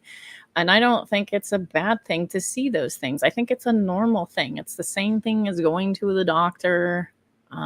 Like, you know, like, "Hey, man, my knee's hurting, doctor. What's happening?" It's the same thing. It's not a negative thing to do that. And the only reason why I've talked about mental health in that way is because I think it's helpful for people to talk about it. But I try to talk about it in a way that is not trauma dumping either, and not be like, "Oh, this time when I was 2, you know, I was shunned from my family, locked in a closet," and I don't know. I'm just making up stuff. Like, I'm not going to just like make up some, you know, well, I'm making up the fake trauma dump. But what I guess I'm saying is I am not going to just like take it down that lane. I think there's ways that you can talk about mental health without necessarily getting really deep into the nitty-gritty details of it, and kind of talking around it. You know, like, "Oh, I struggle with depression. I struggle with depression. I struggle with anxiety. I struggle with anxiety," and then kind of talk around it. You don't have to necessarily get into some detailed traumatic story. I don't think it's wrong. I don't think it's wrong to discuss it. I don't wear it like a badge. I'm not like, "This is who I am," because I actually think that mental health diagnoses are not necessarily who you are. It's not a badge. It's not a flag saying I'm special and unique. And so I think it actually is incredibly common to have these sort of things. I struggle with depression, and I struggle with general anxiety. I have some what they would call CPTSD, and that's the stuff that I don't want to talk about live. I think it is disturbing to people to tell those sort of stories. So, you know, I have like a safe zone where I can talk about that sort of thing if I want to with a really close friend or, you know, my therapist or something like that. But I don't want to put it all over YouTube. It's stupid. But like, I'm not the only one that has trauma in their life. I'm not the only one that has these very common ailments in life. And I talk about it because I think it's important. Because I'll tell you why. I grew up very religious. and kind of culty. I grew up very, very religious, and I would attack these problems just from a spiritual angle. I was like, well, this is sin, and this is evil, and this is I have this sin nature and this problem, and I would try to solve these problems through spiritualism within Christianity, and basically pray it away. It didn't work. But also, fun fact for those that are like, I know that there's people like, religion is evil, and there's other people like, yay, Jesus. But I will tell you this, that there are depressed people in the Bible, just so you know. I'm just going to say that real quick. Like Elijah was depressed, David was depressed. I mean, there are depressed people in the Bible that the Bible speaks generally well of, but they struggle with it too. It's not anything that's uncommon to man. It's pretty normal stuff. Now, psychopathy is harder to find. Sociopathy is harder to find. Those are things that oftentimes you'll find destructive people that are hurting other people. Steve basically calls anybody that disagrees with him these things, and he uses it as a pejorative. And so you'll see, like, you're either with us and agree with us, or you're a troll. If you do something that he finds is mean in any way, he's going to call you a sociopath or psychopath and an armchair diagnose you. But he's a big advocate for healthcare. I mean, big advocate for mental health here. But yeah, when we're talking about people that have sociopathic tendencies or psychotic tendencies, people that are malignant narcissists or high functioning narcissists or grandiose. I'm going to come back to this high functioning narcissist bit here, and say polynomial says, thank you very much. I also struggle with depression and anxiety, and addressing it properly improves my life so much versus struggling and suffering. Well, I appreciate that kindness. It is one of those things where I think that it's really common. It's more. I used to think when I went to church as a young person that everybody had it together, and I was the one that didn't. And so I was the one that had the big secret of like, well, wow, I feel all this way about things, and like everybody else seems fine. And then it turns out the more and more I get to know people, like it's really common. It's and so to talk about it is not because like, yay, this is fun and exciting and this is great and this makes me interesting, but it makes it so that it's not this monster that you can't control, or that you're it's something that you're ashamed about. And so I think that's what's important, if that makes sense. Narcissist or covert narcissist. They actually have legitimate. So he said something really interesting here just a second ago. He said, where are we at? 112. Let's see. I'll go back a little bit. I play some games. That's my way of kind of like. Sorry, I ran. I rewinded too much. But yeah, when we're talking about people that have sociopathic tendencies or psychotic tendencies, people that are malignant narcissists or high functioning narcissists or grandiose narcissists or covert narcissists. I just want you to know that narcissism does not equate to psychopathy or sociopathy. Narcissism can actually be in other things, usually cluster B, but it's not just those things. Also, sociopath and psychopath, I guess, is not described in the DSM nowadays, and now it's it's antisocial, or I'm really bad at acronyms and names for things like that. Like, I always forget the acronym for it, but it's sort of those things, but it's described differently now. They actually have legitimate mental. Also, it's a personality disorder. So you'll notice like there's sort of a division between personality disorders and how they're addressed. And then also, oh my goodness. I've talked about this so many times and the word is just eluding me. I have COVID brain, y'all. What's the word that starts with an N? Neurotic. Being a neurotic and having a personality disorder are two different things. And Steve often conflates them too. And OCD is not a personality disorder. OCD falls under neuroticism. Neuroticism typically is easier to manage than personality disorders. I'm not saying one's like an evil person or anything like that, but one is a lot harder to handle than the other. In my opinion, issues, right? And so when I say that somebody like Katie Joy is a sociopath, and I think that Sharla is an actual psychopath, I am talking about their mental wellness, and that's my. Yeah, there's no such thing as high functioning narcissism. That's not how they describe it. You can watch certain psychologists talk about narcissism, and they'll say that there is something called a covert narcissist or a empathetic narcissist. Somebody that goes, I'm your friend and I care about you. And I just want to hear about all your trauma and all of the things that hurt you so I can get a playbook on how to hurt you next or how to control you.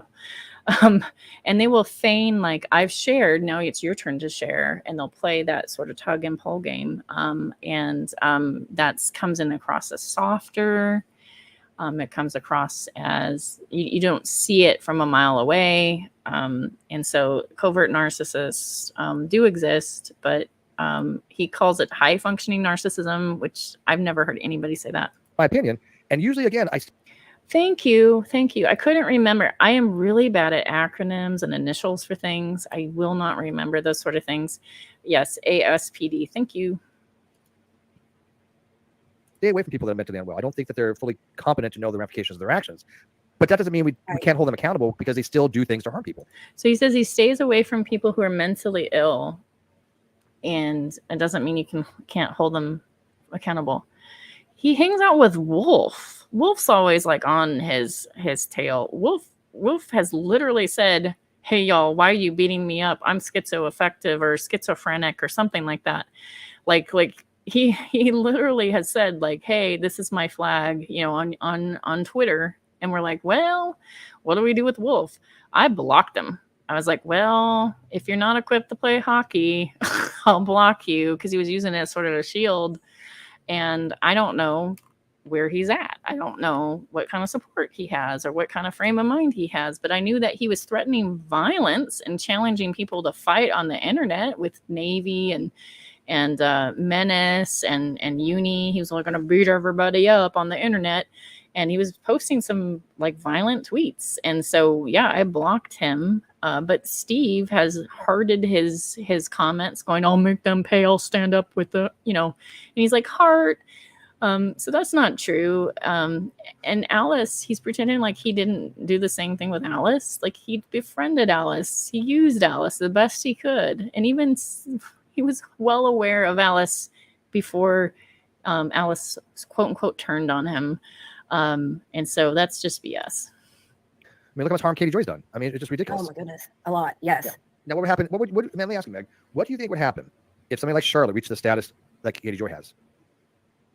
Oh my goodness, if she to be around that long and with what she's done in such a short time, I can only imagine the damage. Right. 2 months. And I hope to God I never even have to say this woman's name ever again. Me either. I want nothing to do with her. Let me make that very clear. I want nothing to do with this woman. I never want to do anything. I mean, 11 videos, actually 12 now. 12 videos tell us that for sure, that you want nothing to do with her. So how many times have I said before? I never want anything to do with this woman, but she has interjected herself in my real life. No, Alice, I won't. Considerable measures to protect me and those I care about from her doing these types of things. I mean, it's pure unadulterated harassment. There's no other question about it. And for somebody to say, oh, well, she's not a content creator is absolutely irrelevant. She is a person who's harassing content creators. Right. We need to stand up for that. Right. We need to stand up for content creators because they're these poor content creators. We need to stand up for them. They're victims of commenters. Yeah, we block people to try to find people in our life. Right? Like, block the person. Don't dig up a thread from 5 years ago and then go talk to their family. Who does that? Steve does. I get this question a lot from people like, what did y'all do for her to start this? And we really didn't do anything. It doesn't take much for Sharla to start to come after you, right? I mean, I don't know if you noticed how much Veda was poking at Sharla, but it was quite a bit. I think any of us did anything. Yes, yeah. Exactly. Yeah, I think it was that we weren't taking her trauma seriously, even though it was like, I just don't know anything about her quote trauma. I'm finding out that it's probably all made up according to her family members. Again, this is her family speaking this and friends of the family, not from me. They're telling me she completely. I don't know the truthiness of this. I don't care. She just made all this stuff up and made it herself. But But even then, she wasn't getting the attention she wanted as far as like sympathy and this Munchausen by proxy kind of thing, where somebody else's you have somebody having harm and they're getting the benefit of that by having the attention, but she's harming us and then she's trying to get the attention from it. Exactly. That definitely seems to be the thing. And, or it was a lot of wanting me to attack people or stand. Is it just me, or does Meg have a lisp, or am I imagining it? I just want to know, like, am I hearing something? Up for her, and no matter how much you would do that, it was never good enough. Well, I never did though. See, I from day one was like, no, I'm not Right. interested in your petty battles with people. And I don't know what's happened to Veda. Maybe she's been bound by the Holy Spirit or something. I don't know, but she's gone silent for some reason. I don't know. I'm so glad that I did stand my ground, because she first came into my DMs on July 2nd, and by the 14th, which was only 12 days later, I'm like, please don't ever contact me ever again. I was like, do not DM me, don't contact me. Did she pay attention to that? No. Then I knew that she was like nuts, because here's the thing: when somebody asks you not to contact them, do you know what you should do? Not contact them, not tag them on Twitter, not. Remember when Steve tweeted about Katie Joy after she said she was uncomfortable with him? And he tweeted and tweeted and tweeted and tweeted and tweeted incessantly. We social bladed him at that time. He deleted a lot of those tweets because of the TRO. But he had tweeted about once every 4 minutes. And we have figured out that he was not sleeping. And he was just tweeting and tweeting and tweeting and tweeting and having just an absolute meltdown. And here we are 5 years later. Send them voice messages, not try to open credit lines in their name, not try to harass them by signing them up for things. So right. Hey, look, it's Suzanne. Hey, Suzanne. Yes. Oh, it's Suzanne. Suzanne, you're supposed to be going to sleep. Hey, it's JD Kane in the house. Did you know JD Kane is just under Katie for the worst person in the world? Me and JD are tied just under Katie Joy as the worst people, the worst bottom of the barrel people. This is per Steve's own words. JD Kane, folks. JD Kane. Yeah, I have no idea. Yeah, well, I would assume John Wilkes Booth was probably a psychopath. Yeah. But so why? What the hell does my mental health have to do with anything? She's the one harassing us. Right. I think from what I can see, they took something that a post that somebody else made that it wasn't anything bad. It was actually a good post about you, and kind of twisted it around like they do. Yeah. So well, it's so funny because there's only like 3 or 4 of them left, and they're sitting there in their own little echo chamber. Well, I sure don't know what you mean. Of idiocy, and they're just stroking each other off like they're just, like, oh my God, let's find what Steve said and twist it. And yet everybody who knows me and watches me goes, what the hell? Why are they wasting their time with this? And again, I'm flattered they're spending more time with me than they are with Aaron or Tina or you. True Ball of Wax says, I've heard him say more than once he doesn't go real life. Just another lie for the pile. It seems to me that was going real life, but they don't think so. They think that it's justified and it's fine. They said, this is fine. This is normal. Also, like, did they happen to tell these people there's these weirdos like Nat around, these weirdos like Wolf, weirdos like Alice, weirdos like all these weirdos like Roadhog, Mahog, all these weirdos running around, and they have got their real name posted all over YouTube, like Steve, stop it. Protect people. Why don't you care about somebody other than yourself? It just is strange to me that they would drag out this family drama on YouTube like it's Jerry Springer and not think maybe we ought to protect them, like just in case some rando psycho like swings at them or something. Like I just it's disgusting to me. It's disgusting. I'm the devil. I'm the devil. You are the devil and you are bad. But whatever. I mean, that's my narcissism. It's about me. My attention. Give me the attention. It's all about me, right? I don't want to share my trolls with them. I'll share them out as extremists with you, but not my trolls. Come on, get your own. They're all your trolls. Well, and I think they are every now and then. I think they try to, like really take a day or half a day and have a go at me or have a go at, one of the others involved to try to, they love to fight and love all this drama and they fuel everything and make it. Megan's so sweet. She just sends flowers and hearts. That's all she does. Hearts. But who listens to them? Seriously, there's like 4 of them. 4 people on Twitter. Nobody. Yeah. They'll get like 2 likes. It's like nobody pays attention to these people, and so nobody takes them seriously. So I don't know what their end game is, other than they're getting some kind of weird mental masturbation from it. They're basically getting themselves off by thinking, "Oh, why do you have to make it about sex, Steve? That's disgusting." my God!" Exactly. I am like. Please do not talk about sex in conjunction with anything to do with you, Steve. That's disgusting. Super troll, and people are just going, "You're a clown." They all Right. think they're clowns. Everybody in my live chat, everybody watching these videos think they're all clowns. I don't know. Everybody thinks they're clowns, says Walmart Gandalf. Right. Reg Rhetoric and Bull and other people in that whole group that was really tight with Steve. Yep. They called someone's work, and then he tried to blame it on people like JD Kane, which is not what JD Kane does. Yeah, it's interesting to talk about. Yeah, isn't that interesting? Know anybody that's had the balls to come up to me and say, "Hey, this troll is speaking true. Let me explain why." Oh, really? Come on in. They won't do it. Yeah. Because they know they're all full of shit. Because you block everybody. You block everybody. I'm sure JD King would love to have a conversation with you, but you would block him. Even the trolls know. Even the other trolls. Even the other trolls know. Right. It's so fucking Yeah. hilarious. Oh yeah, because we've already seen a couple of the well-known trolls call the ones that we're dealing with here lately out and say we want nothing to do with you, and that's bad when those trolls like Pork Chop and them call these four out. I did. I said, Charlotte, you're being extra. You're being too much. You're overwhelming. And I'm not gonna pretend like I didn't say that. I did say that, and I'm not trying to be cruel to Sharla. But that's my opinion. Like, to respond in buckets and buckets and words and words and words, it's just gonna make you look like a weirdo. So yeah, I said that. Again, I don't know Sharla. I'm not connected to Sharla. I've never DM'd Sharla. I do not want to DM Sharla. I actually don't really want to get very close to you, Sharla. But I do think the way that they are behaving is very strange and questionable.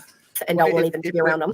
So wait, so is there a trouble in paradise between Pork Chop and Alice? Or is that like yeah, I think Pork Chop and Alice have never been friends, just so you know. I know Pork Chop. I talked to her.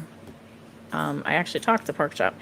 We are different in some ways, but I really like Pork Chop overall, actually.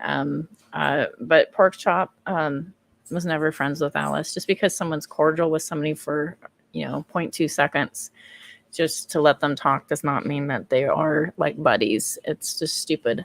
It's just stupid of them to say that. It's stupid of them to assume that. It's just strange to me. Like, if you've been a Lulz Cow watcher, Burnt Toast is in the Lulz Cow community. Burnt Toast and I used to be in the same community with Dragoons, with drag and stuff like that. If you have ever been a Lulz Cow watcher, you'll know that sometimes you'll talk to the Lulz Cows. You'll talk to these weird people, and it doesn't necessarily mean you're endorsing them, but so don't take necessarily if somebody's talking to somebody that's an endorsement. I think that was last week. Yeah, Pork Chop announced on her Twitter she wanted nothing to do with Alice. Told her to leave her alone. Who knows? That can change, at the drop of a hat. So, no, nobody likes Alice. That's never changed. It's always been the same. But as far as I know, it has stayed the same, and they broke up, I guess you could say. Oh, Alice is your guys's. Don't throw her over here. That's your guys's. Well, it just wasn't meant to be. No. So, and then it's just been silly things like supposedly I'm hiding Little Miss Noble and things that shouldn't even be brought back up. What, you're hiding Little Miss Noble? Yeah, that's what's being said. Little Miss Noble and Dottie? Really? Do tell. Noble has not been around in at least a year. Hasn't. Yeah, no, she wanted nothing to do with anything and went away to live her life and was doing good. Yeah, so. The last thing I ever said to her was about a year ago, and it was basically, in good terms, everything. She's like, I want to forget about all this and not deal with it and take care of my nephews and stuff like that. And I'm like, you know what, Godspeed, Yeah. And then, I think I heard from her Christmas time or something, just Merry Christmas or whatever. But I mean, as far as any conversation with her, it's been like a year. Why is anybody bringing up Little Miss Noble? Steve's saying he could stomach an interview with Steve. What do you say, Stevie? He won't do it. Right. She made it very clear she wanted nothing more to do with anybody and wanted to move on. And I don't blame her for that. Hell no, I don't blame her. We stayed in touch. It's been a few months now, but we had stayed in touch and just would check in with each other. And she was doing really good. And I was very happy for her. Yeah, she was all excited. Like I said, she was taking. But hiding her, no, that's ridiculous. I don't know what that even means. Like, what? She lived in her basement? Do you have a cellar or something? I do. You busted me. Yeah, that's where she's in there and a couple others. So. Do you make sure she's properly food and watered? And yep, I bring her 3 meals a day. It's all good. But no, I'm not hiding her. And listen, Alice, I don't know what to tell you, but go back from whence you came from. And Andrew down there too? Yep, he's there too. even when she was around and I used to talk to her more, there was nothing shady going on then either. It's just she was a friend. She was always nice to me. Yeah, I mean, it's so funny. I didn't even know who she was during the Toddy Westbrook thing. I didn't know the name or anything. I heard it bantered around, but I was like, who the hell is this person? And I didn't talk to her until remember how Katie filed that stupid BS TRO on her too? Oh, I think she knows. So Meg is quite a shady player, and I've nicknamed her Megan the Betrayer because she deeply has betrayed everybody around her. And she always has this weird game where she thinks she's playing like 3D chess or something. And so what she'll do is she'll do this cloak and dagger game where she'll be real nice and sweet to you up front, and then she'll be like, I'm sharing DMs on the side here. I'm stabbing you back in the side. This person's a problem. We need to get rid of this person. And so she seems to align herself with whoever is the latest powerful player that might help her. And she backstabs and harms other people. And that has been my observation of Megan, how she handled Nikki, how she handled Claire. Claire's a big one. Like those are just two. But it's interesting because she's fake. She's fake. And she knows exactly what Steve is. She's smart enough to know who people are and how dirty they play. And she's playing the game too. She literally is playing the game. She thinks this is fucking Game of Thrones or something. Well, after that got dismissed, that's the only time I ever started talking to Little Miss Noble. I didn't know anything about her prior, and so people were like, "Oh, Little Miss Stephen and Little Miss Noble are like conspiring," and we're like, we've never said word one to each other, right? Yeah. Oh, look who decided to come out of hiding here. Oh, hey, Maud. yes. Megan has a dungeon apparently. Yes, now we're really getting creepy. Yeah. Oh, gross! I don't want to hear about her Duck Dynasty fetish. Moderate. What's your pain threshold? He's ready to go to the dungeon. To the dungeon. Yes. Yes. All right. So what else? Okay, so what else you heard? Because again, this is all news to me, man. I was like, how the hell are people bringing Little Miss Noble up? That's the first I've heard in a while. People mentioning that name. Yeah, and then they're bringing up the name we don't really like to bring up, Nat, and things like that. Which we I mean, nothing. It's the same thing.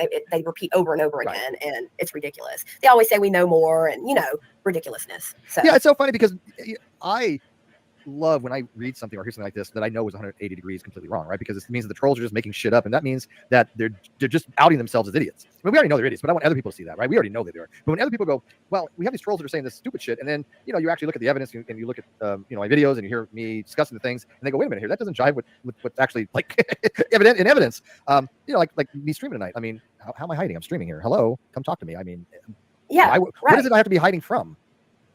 Besides some psychopath that's trying to open credit to my name and harass my mods and things of that nature. I'm not hiding. I just don't want to deal with this woman. There's a difference. No, we just want her to stop and leave us alone, and it just seems that she can't do that. She honestly can't. She literally, for some reason, cannot just move on and go to some other community to torment. We don't need her. We don't want her. But I think she feels like she's been slighted. She's trying to build this army of trolls, and it's like 4 people's not an army, by the way. But what does she hope to accomplish? There is no army of trolls. There are no people that are aligned with Sharla. Sharla's her own person, has her own experience. There is no fucking army of trolls that are aligning with her. Quit making these narratives up that are not true. They don't exist. Besides terrorize us. Right. It's very odd and sick. So, and let's see, what else were they saying? Really, I think that's, the most I've seen today. But besides, you hiding from everything, which you're not, obviously, you're live right now, and that's ridiculous. You're boring. Okay, well, where the hell is this? I have the screenshots. I have all the evidence that shows that we never did anything to her. No, just 12 streams, and that's not just counting Veda's. That's your streams, and then Veda's streams, and then all the poking, and then digging up a 5-year-old thread, and then talking to her family. You didn't do anything. Nothing. The ID, just the same to whoever she sent it to. No, I didn't ask for it, and she didn't warn us. She just sent it. Yep, exactly. And by the way, just so people know, you can There's an army of trolls out to get Steve. Don't you know? Download everything that's ever been sent on your Twitter account in a tarball, right? And so it sends you in a tarball. That's server side. That cannot be manipulated. So, for example, let's say that there's fake screenshots. All you do is download the tarball, and they can look and determine if that's in there. So I don't know if showing this is get you in trouble, but I just showed it. Little Miss Noble is the kingpin between sister wives and Nat. That is the theory I've heard. That is the theory I have heard. And Nat is a person that Meg seemed to be close to, and Meg was close to Dottie. Interesting. Don't ever have to worry about that. If you have something on Twitter, even if they've deleted it, even if they deleted it in a DM, it doesn't matter. Once it has gone to their server records everything, and you can download and have it ready for any court proceedings to say, okay, well, here's my entire downloaded thing. They can Go ahead and ban anybody that has fruit fly in their name, and anybody that is Alice, just ban them. download it themselves. They can go into their own password and download it, and they can see if what they're saying is in your record. And of course, if it doesn't, then you know that they lied. And so, yeah, you never have to worry about that. And so everything one of my screenshots, obviously I can show came from my account. And so her harassing me, her violating my boundaries by continuing to DM me, I have all that stuff and tag me and all that. Exactly. And I know there was, she accused Moderate and I of having her Reddit password and said that she gave that to us on a phone call. Well, we've never had a phone call with her. The only time I've ever been on any kind of call was. So some people misspeak and they say phone call and they actually mean like Discord, or they mean like a Facebook Messenger or something like that. So some people misspeak, and so the nitty-gritty details of that, I don't know. But I can say that one of the screens that I saw, she offered you way too much information, and you were more than willing to accept it. As you know, the mod call that for beta, and I thought that that's was what she meant by that. Yeah, I thought. I'm going to give a little bit of principle of charity. I thought she had said the mod call, not a phone call. But to me, whatever. They're not the same thing. But let's assume, because she's not very well educated, I think she's going to say, "Oh, it's a phone call," when it's not. It's a StreamYard call meets what. Yes, I believe that just happened in this stream, that she admits she's still in contact with LMN. Yeah. Have you used? What did you use? It was over Messenger. Messenger. Okay. Yeah. Yes. I don't know. To me, it's not a phone call, but listen, I have evidence that this leprechaun isn't here. Do you want to see my evidence that this leprechaun isn't here? Can you prove that you did not steal the loaf of bread? Prove it. If you want to call a phone call, I really don't care. But still, she did accuse you of asking for a password, which was zero evidence of whatsoever. Right. And then she said she didn't give it. And then I think she said she did give it. So I'll pick a lane. Right. And evidence was provided like on the Twitter. You guys can decide what you think of it for yourselves. I think that it's all kind of sketchy. Then she had several people did ask her, do you have any proof that you gave that to Megan, or Megan asked you for that? And she said, I was on a call with Megan and Moderate and I gave it to them over the phone. So, and of course that didn't happen, but Moderate, you want to come on? Steve McRae is a punk ass motherfucker. Tarball. Not turdball, tarball. Dork. Moderate, you want to come in and tell your story? Get up here. Ooh. Modex, you want to tell your story, your victim story? There's a victim hotline, Modex. Come on and call up, Modex, you pussy. I like that. She got me ordering you around already. Get up here. Damn. You didn't come last time, so you have to come up now. Yeah, he did check it out last time, didn't he? Yeah, he did. That's true. Yeah, I invited him on panel, and he ran away. He's like, Right. I know we keep catching him after he's been working and all that good stuff. So. Oh, that's why I'm just unwinding today. It was boring today, but it was long. Those days where you just go, oh my God. So I close tomorrow, but then I'm off Wednesday. I'm hoping to get all my paperwork done on Wednesday. If I have time, I have to make a huge journey to get to the courthouse because it's all the way on the other end of the valley. And so, I take public transportation. So it's like a 2+ hour bus ride. Plus, he lives in the butthole of California. He lives in the worst place in California, this smelly, nasty, godforsaken, heated, hot place, and it's like Satan's asshole. That's where he lives. So I think it's funny you have to take a bus, but it's worth it. And it's gonna be a day, right? Yeah, it's gonna be a day. So I don't know if I can get it all done on Wednesday because I got to print out these things, collate them, and then have a copy for myself, so I know my evidence corresponds to what I give to them. And I just don't know if it's all gonna get done on Wednesday. If not, I can do it Friday. But I really wanted to get it done Wednesday. He's like, I don't have it, don't want it. I don't have it, I don't want it. Actually, I have never been on a call with her. I mean, this is nuts. I don't even have a story, though. I never spoke to her ever. No DMs, nothing. She's whacked the fuck out. Oh, I believe you, dude. Oh, 100%. Dude, you can tell me right now that 1 + 1 is 3, and I'm going to believe you over Sharla. There's just, so I have no doubt you never spoke to a woman in your life. So she just makes up these weird, bizarre, fantastic stories. And I guess she's had a habit of doing this. for quite some time. And so these trolls have latched onto her. They're just making these trolls look like seriously. I mean, Sharla, if anything, is doing us a little bit of a favor. Again, I don't know the truthiness of anything that Sharla says. Sharla's put out some evidence, and you can weigh it however you want. I will say what I'm more interested in is their behavior and how they respond to her. So let's assume if Sharla is these things that they're saying, and we'll make that assumption, right? It's interesting how they behave about it, because this would not be the norm of how to behave. If you thought somebody was really mentally ill and really disturbed, you'd make 12 videos about them and poke them with the stick, and you would take turns with 4 different people on YouTube, right? And that person doesn't have a YouTube channel.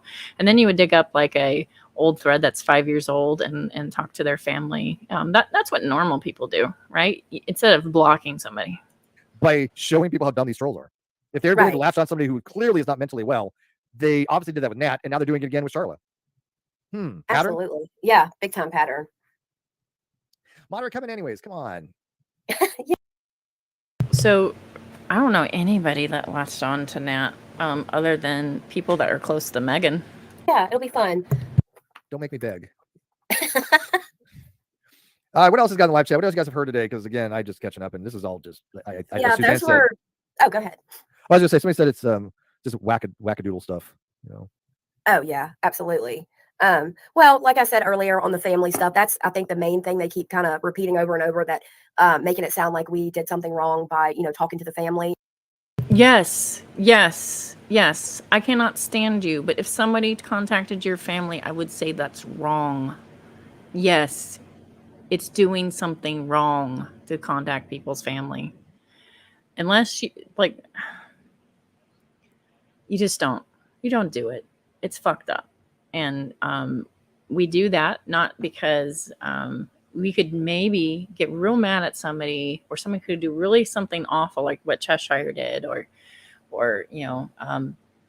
Steve, and you can be real mad at somebody if you want, but you don't contact their family. You don't do it. And you don't do it not only because of for their sake, but you do it because it says something about your character when you do that.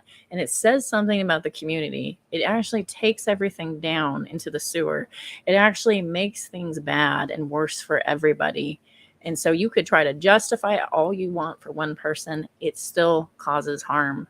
And so that's across the board. That stands for my enemies, and that stands for the people I like. Don't do it. So I think that contacting people's family is jacked up across the board.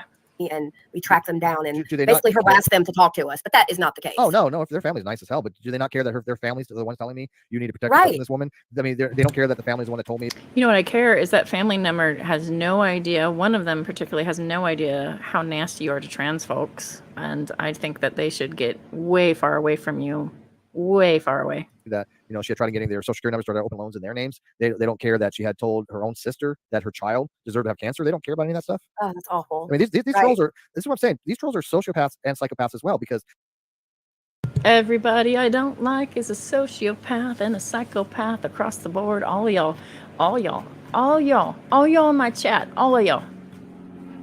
Stacy, you sociopath, psychopath.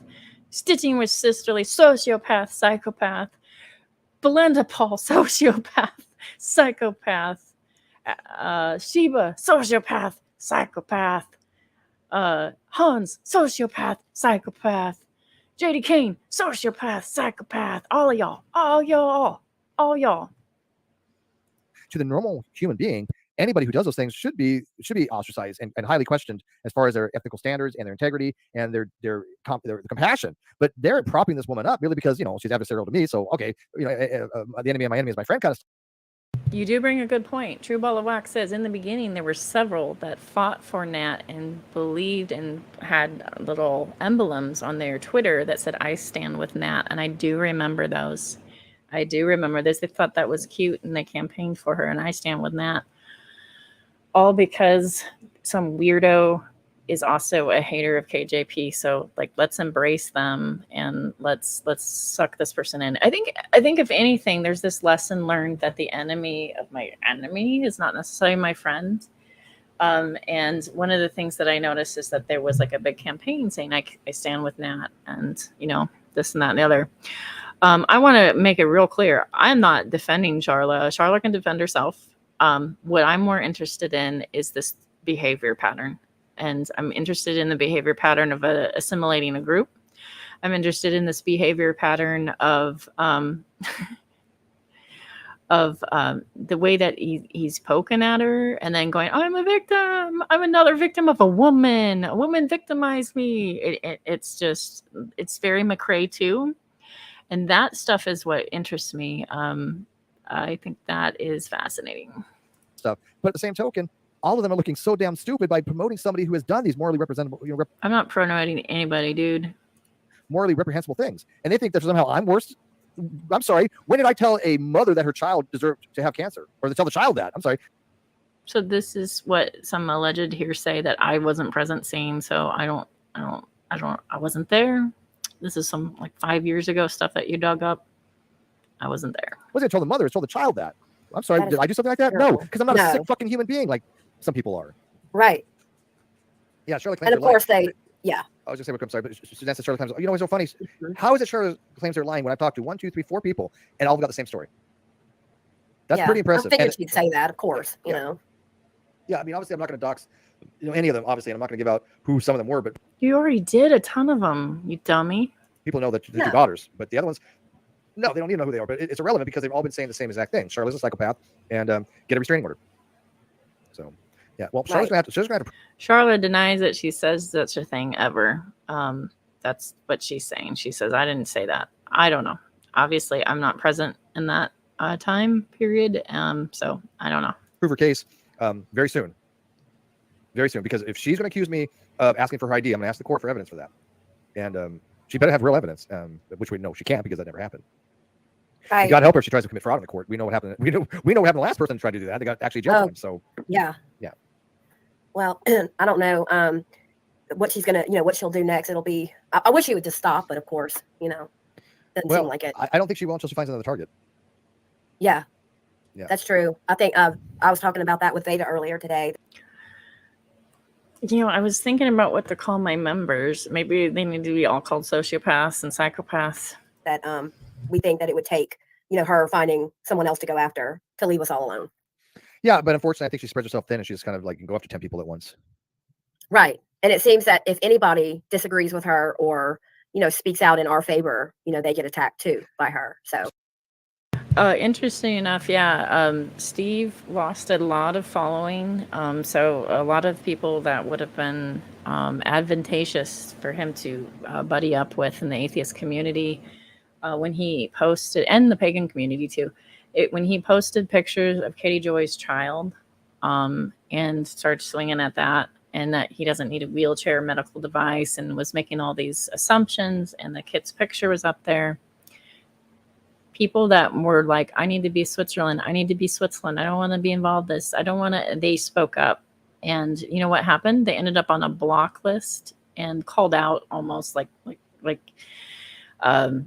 some people were called out because they decided that they had sided with Kyle and they were enabling Kyle, blah, blah, blah. But they ended up on a block list because they were disagreeing with him. And so it's one of those things that's interesting that he's very comfortable with that. I think that's odd that he's so comfortable with that. Somebody that I've covered, and you can judge me for covering her or not. Like, I've had some people go, you shouldn't have, or you shouldn't. And some people are like, lols, you should. But somebody that I have covered before, and I knew her from back in the days too, was Shani for Christ. And I've really just slowed my roll because I think she's at a rock bottom, But I think that every time she propped her kid up, every time she shared her kid's private information about the doctor or the psychologist, every time she showed her kid's face, you know what we did? We cut it out. We didn't share it. We didn't post it. We didn't save it for later. We didn't spam it. We didn't discuss it. We hid it because we weren't protecting her. We were protecting those little boys. And that's what you do. You protect those kids. You can hate someone. You can hate them, but you don't do this. You don't do it. And what she doesn't realize is that calling someone a psychopath is not grounds for a civil action. That's not defamation per se. That is somebody's giving their opinion on something. Actually, look that up. It is if you call somebody a psychopath and sociopath, and it's believed, it actually take a look it up. That's not people. Defamation is a very specific legal term, and me saying that I believe that Sharla is a psychopath is nothing to be litigated. You can't prevent somebody from having free speech and telling you their opinion on things. That's the whole. Do we want to look it up? Let's take a look. I'm going to look it up real quick. I don't know what state Sharla's in. I know Steve's in California. Kansas, is it? We'll start with Kansas. Is it defamation to call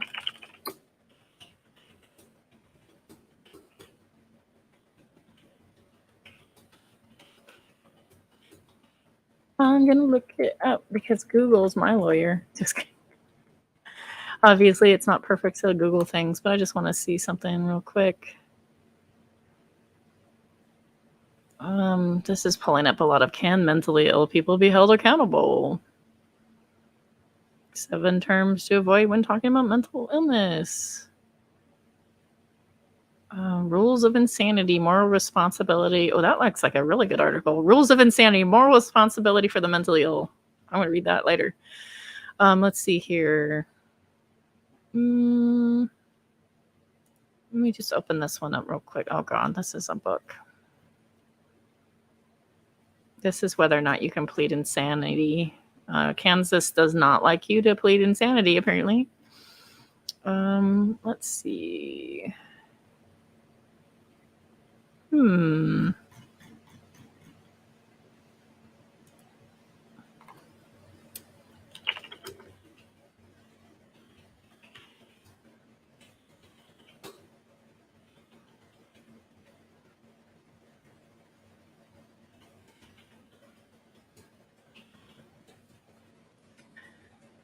Defamation include mental health accusations. Let's see here. All right. State of California. Types of slander include libel, allegations of let's see. It has to injure someone's trade, business, profession, or that they're of a loathsome disease, STDs, or mental illness and criminal activity. So libel and slander, again, you have to kind of prove that it's damaging your trade, your business, profession. And Nate the lawyer covers that a lot. It's actually quite difficult to prove defamation.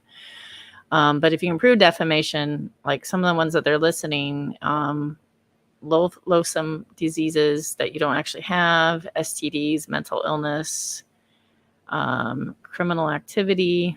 Yeah, mental illness is on there. It's on the list here. I mean, you can give an opinion if you want, but it is on the list. Commentary community is based upon that. Even though I'm not part of the main commentary community, I certainly do commentary on this channel. I mean, I am in some way a commentary channel in that regard. But yeah, for her to say that I cannot talk about her mental status, I'm sorry, why not? There's nothing illegal about that. Well, yeah. You can have your theories about like how people are, but to talk about their mental status is pretty rude. Let me see here. The obsession with KJ is out of control. Some of these people have dedicated every day of their life for years and years and sound like it's a miserable existence. It does. I can't imagine if I was focused on Steve every day. Like, the level of commitment these people have as if they're doing like a public service to humanity is quite a lot. Quite a lot. Let's see here. Van the Man, what's up? You haven't heard something about McRae in a while? Yeah, normally we've been ignoring him. Will someone tell him that free speech protects him from government interference? His definition wouldn't have slibel. That's a new word. Slibel, guys. Don't slibel each other. His definition wouldn't have slander, libel, or wouldn't have slander, libel, defamation cases. Okay.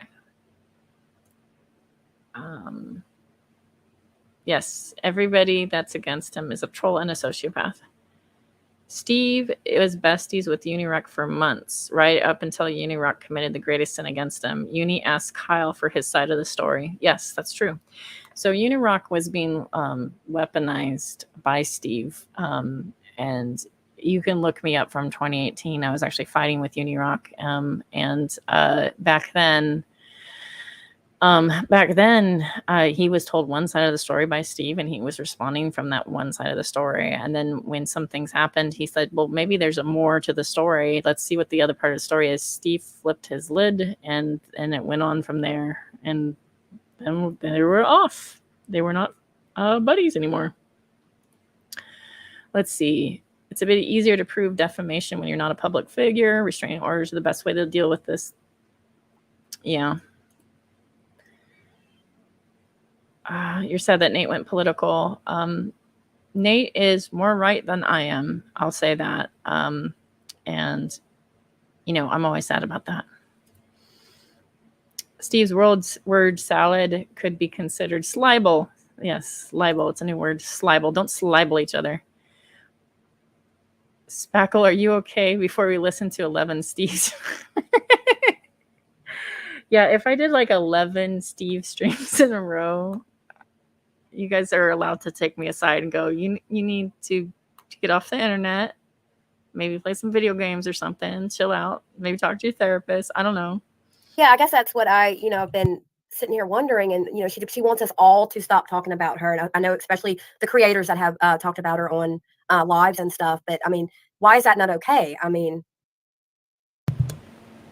Well, for one, she's not a creator, right? So there begs the question about power dynamics when you have a channel and somebody's not a public figure really. They're just sort of an average commenter. And do you make a video about them? I was really mad at Sue Elliott. So Sue Elliott had accused me of saying something I didn't say about Llama Girl and her son. I never said that. I think it would be immoral of me to make videos about Sue Elliott because I don't think she has a channel. Nikki the Canadian, on the other hand, fair game. We can duke it out. But I would feel really bad if I was doing that with Sue Elliott because I would feel like, well, that's a nasty thing to do. That's just where I'm at. I think there's a power dynamic when you have a channel, and the bigger your channel is, the higher your power dynamic is. So you can decide if punching down's fair or not. I think it's not. Because she doesn't want. Apparently, she thinks that she's above the First Amendment, that she's entitled. Yeah. Yeah. So she's entitled, and so she gets above. As one of her family members said, she thinks she's above the law. Their words. In September 2019, this is true, actually, Laura. We've watched that all go down live. In September 2019, over a 2-week period, Steve had 46 hours of videos about KJP, and had Katie Paulson Engineers as his tagline and tweeted about her every day, all day, 46 hours. That's almost 2 whole days of video in a 2-week period, 2 full days of a video in a 2-week period.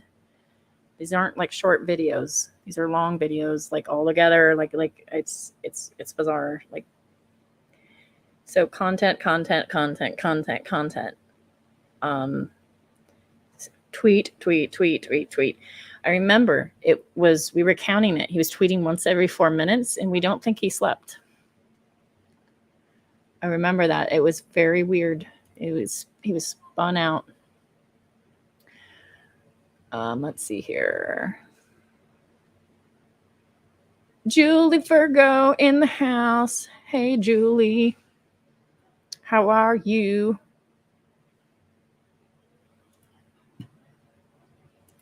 Moderate Streamer said, if you didn't do this already, would an affidavit from our daughters finished in current court? Everyone I've talked to is willing to be actually a witness. Affidavit's good, but being an actual witness is better. All of them said they'd be happy to be a witness. Even if Charlotte tries to go after them, they're sick of it too. And by the way, she has had a restraining order on her before. This is not the first time somebody has put in a restraining order for her. The first one was given, but I think it was only given for a year. And I don't think even Charlotte, I'm not positive, but I don't think Charlotte showed up for it. I remember when Steve had a TRO. But one of the people did have a restraining order, but it's long since expired. So this is not the first time somebody's had to give a restraining order from some of the things that she has done. Right. So yeah, if I need witnesses, every one of them has said they would they would actually Every one of them. By the way, he talked to her lawyer. be a witness in court. But the problem is what actually they're witnessing to. They're not a witness to the actual harassment. They can be a witness to her character, but I don't think that's going to be a really problem. My evidence is so strong that I can't imagine, not getting a court order for this, because it's she's gone out of her way to flag my videos. This is her doing this. This is not anybody else. It's her doing this for privacy strikes when there's no such privacy concerns. She's flagging your videos for privacy strikes. I don't know. You're talking about her mental health status. You're talking to her family. I don't know. There's no personal identifiable information. There's just what she has put on Twitter, which is her own avatar. There's no personal. You've just spammed people's names all over the place, Steve. Really? And her own name, which is not something that could be struck as a privacy concern. So her striking those things is just harassment. It's unequivocally harassment, because she knows she's just doing it to harass. Therefore, on those grounds of harassment and stalking, I can show that she has done these things, and I think that a restraining order should be given just basically on that. Definitely. Hi, John. Hi, Steve. John's here to suck him off. Thank goodness. If I do, but oh, I guess I'm having mental issues and I'm hiding. Yeah, I don't know. I learned a lot about me by YouTube. I do. I learned a lot about me. Don't you know, Steve, that you're not allowed to talk about her, because talking about her is interrupting her talking about you, and that's just downright rude. I know, right? Don't talk about me while I'm talking about you, kind of thing, right? So Steve could have people around him that maybe gave him maybe better advice, like, hey, there's a power dynamic here, block her.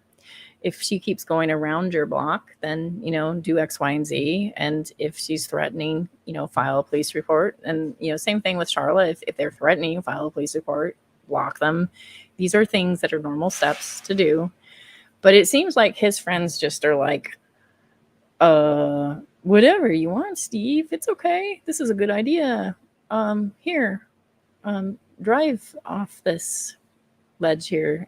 We won't stop you because we're enablers, and we know that if we disagree with you, we'll be cold. Oh, she doesn't look like her avatar because it's all filtered. Right. Yeah, it's all Photoshop and filter. Her daughter's even said that she's. Oh my God, there's filtered pictures. Like Megan, I cannot even see your nose. Your nose. You have less of a nose than Michael Jackson did after his surgeries. Like, you have no nose. You have less of a nose than Voldemort has. And that is not natural. I would say you have a filter on. I'm just going to put that out there. Photoshop filters. I know what she actually looks like. She looks nothing like the picture, which is irrelevant. I mean, but whatever. John actually looks like his avatar here, which is, you need to use filters, John. Oh, thanks, Steve. 39 this year, fast approaching 40, and that didn't hurt like even a little bit. Thanks, but after 40, you don't care. You're like, whatever, man. Do you know what? It's hilarious. One thing I'll give it to EKC is EKC at least has some awareness. Like, she's like, hey, I use filters. I'm getting a little older, and I use filters. That's okay. But like, to attack somebody for using filters as if like a lot of people do, like almost everybody does. And I don't care. It's one thing maybe if you're being catfished, I guess, with a filter. That's another thing. But like that's a whole nother debate, and that's a whole different website. I started getting the receding hairline, so my wife and I, we've been together for a decade. We've got 2 young kids, but we got married a couple of years ago, a year and a half ago. Sort of did Stacy actually floats in a bubble. In the wrong order from the traditional Christian perspective. You broke up there for a second. You say that again because you broke up. Sorry, I was just saying, my wife and I, we've been together for 10 years now, but we actually got married about 18 months ago, and we've got 2 young kids, 4 and 7. So we did sort of everything in the wrong order, really. But when my hairline started to recede before we got married, and my fiance, my now wife at the time, she was saying, it's just keep it for the wedding. So eventually we get married, and I'm like, right, okay, great. Can I shave my hair off now? And she goes, I prefer you didn't. And I'm like, yeah, but why? And she actually said to me, looking me dead in the eyes, and she went, I'm not ready for you to look like your dad just yet. No, you know what? That's fair, man. Yeah, I know what's funny is I look nothing like my dad. Right now, Steve is streaming, and the title of this stream is a message from her family.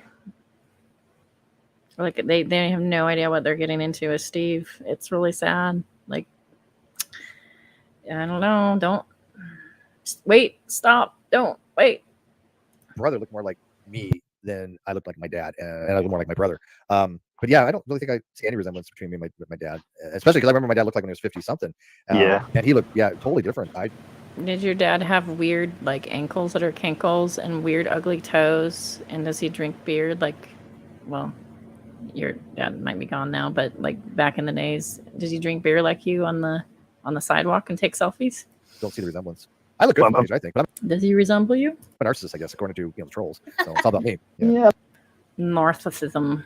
I mean, well, as long as you vaguely look after yourself and you get your steps in and you don't drink like a moron or take drugs like a moron. Most people Dude, I do 8,000 to 10,000 steps a day. I have a watch that has a pedometer on it, so I know. So that burns about almost 400 calories a day. I don't smoke. I barely drink. I do like my edibles, but I do them very sparingly, like 10 milligrams. Just He does sparingly edibles because he's cheap.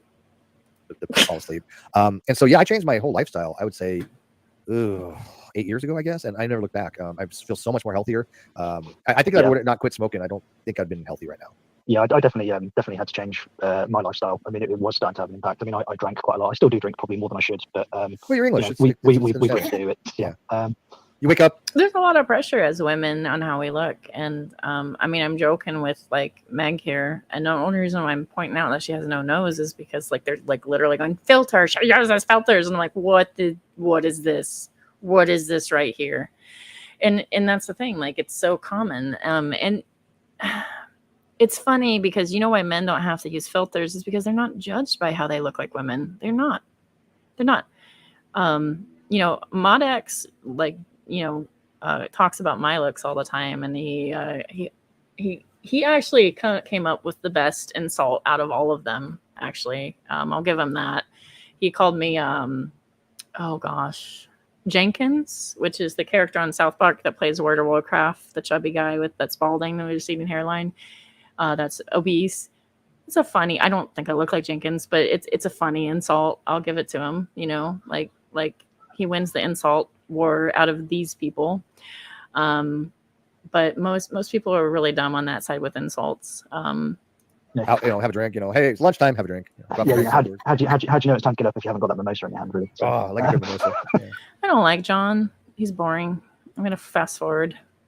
But you know what? To just sweep it under the rug completely, not necessarily. I don't do that because I think that if anything is going to give us some philosophical understanding of the grounding of the universe, the foundations of the universe, I see nothing wrong with. Listen, he's just a guy that talks about philosophy, y'all, not drama. There's 12 videos about Sharla, now maybe 13 after today, but his focus is philosophy.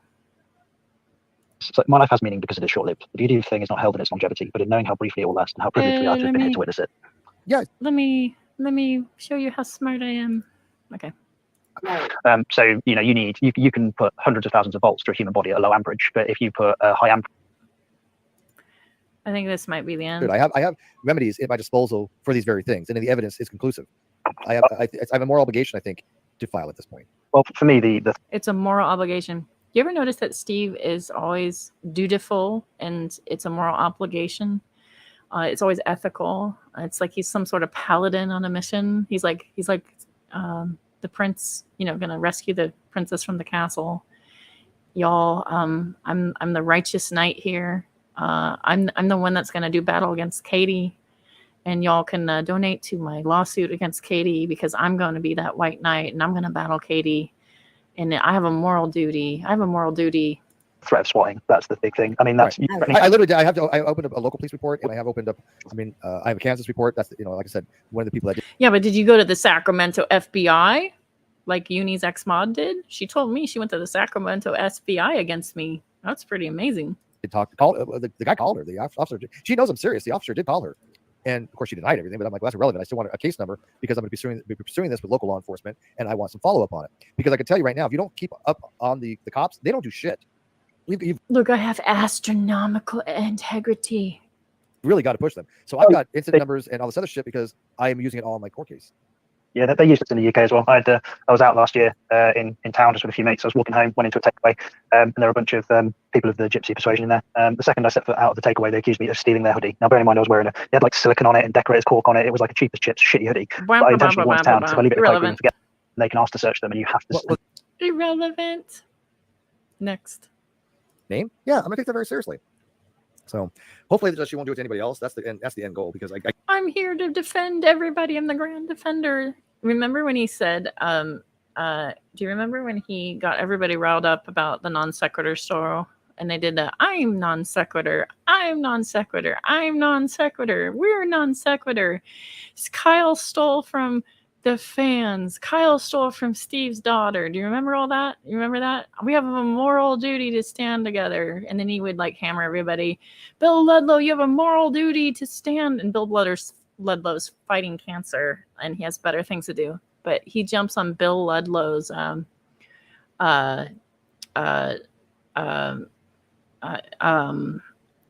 on Facebook. Bill Ludlow, why won't you call out Kyle? And he's like, I don't want to. And get off of my thread here. We're talking science. And then they're like, Bill Ludlow's a scumbag. And it's like just this weird crusade that he went through. And everybody, rally the troops. And when it comes down to it, that wasn't the fans' channel, because look what happened to Manya and Chess. Look what happened to them. Look how they were rewarded. Grace Case, hello. Yep. What about Bull Campaign? Man, yeah, 100% he's a drama channel. Just to be honest. I mean, my favorite content actually isn't this. My favorite content is actually conversations that actually are fairly meaningful, but somehow I got kind of sucked into this. They all kind of started with the Dragoons and the Lulz Cow Watchers and stuff like that. Then I kind of got sucked into this kind of commentary-ish stuff occasionally. Well, and sometimes I do, because I'm almost one of the ones that pays attention to this guy. But but it isn't my favorite content, to be honest. So let me go ahead and I'm going to stop the stream. But at least be honest when you're involved in drama. And I am literally watching drama. I am watching drama here with other people. I am watching this person fight with you, and you're fighting with this person. And we're just making observations. That's all. So anyway, I will just call it what it is. I think I might open a panel up if you would like to join and make any comments relevant to this, relevant into to this situation. I will open it up. I will not invite you, Sharla. I'm sorry, but I feel like that is counterproductive.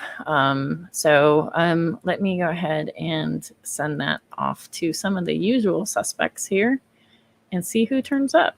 I think that this is a good one for, if you're in the AOC, I can link the StreamYard link here for the AOC folks.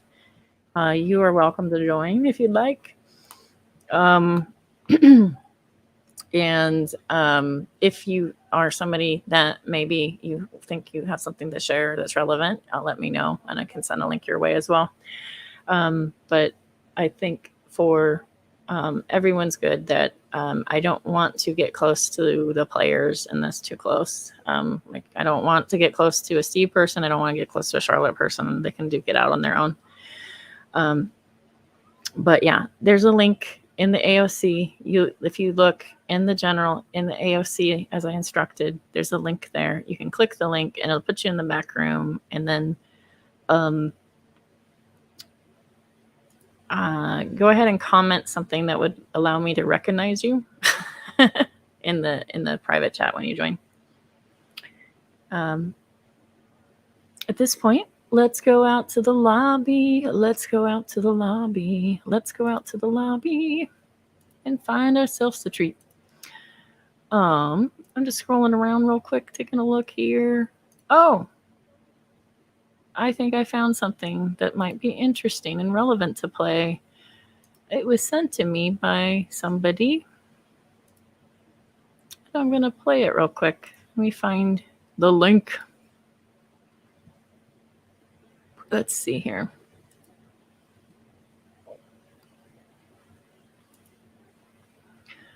So, I call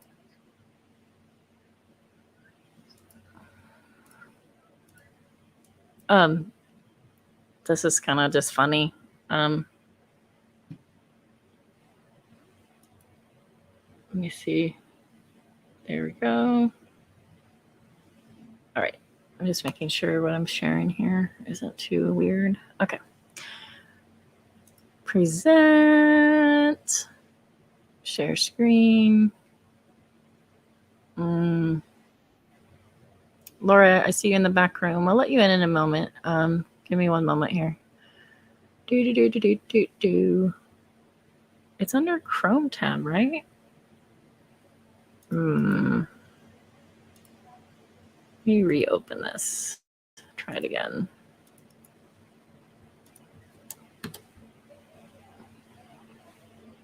I hate that these autoplay.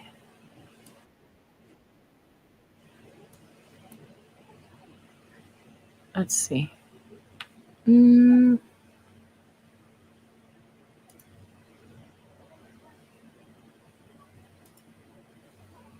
Okay, here we go. Here we go. This is really short, but it's funny. This is Dear Meg. Hi, Meg. You're so nice. Oh, Walmart Gandalf. He reminds me of uncle that I have in the family that we call Chester the Molester.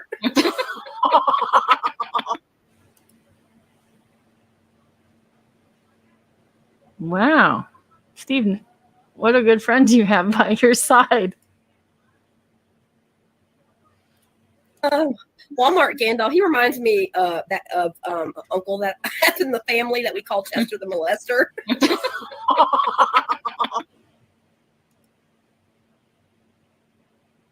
Oh my goodness. Okay, that's pretty funny. All right, good old Meg. With friends like Meg, who needs enemies? My goodness. All right, hey Laura, what's going on here? I know it's really funny. Hello. How are you doing? Hey, how's it going?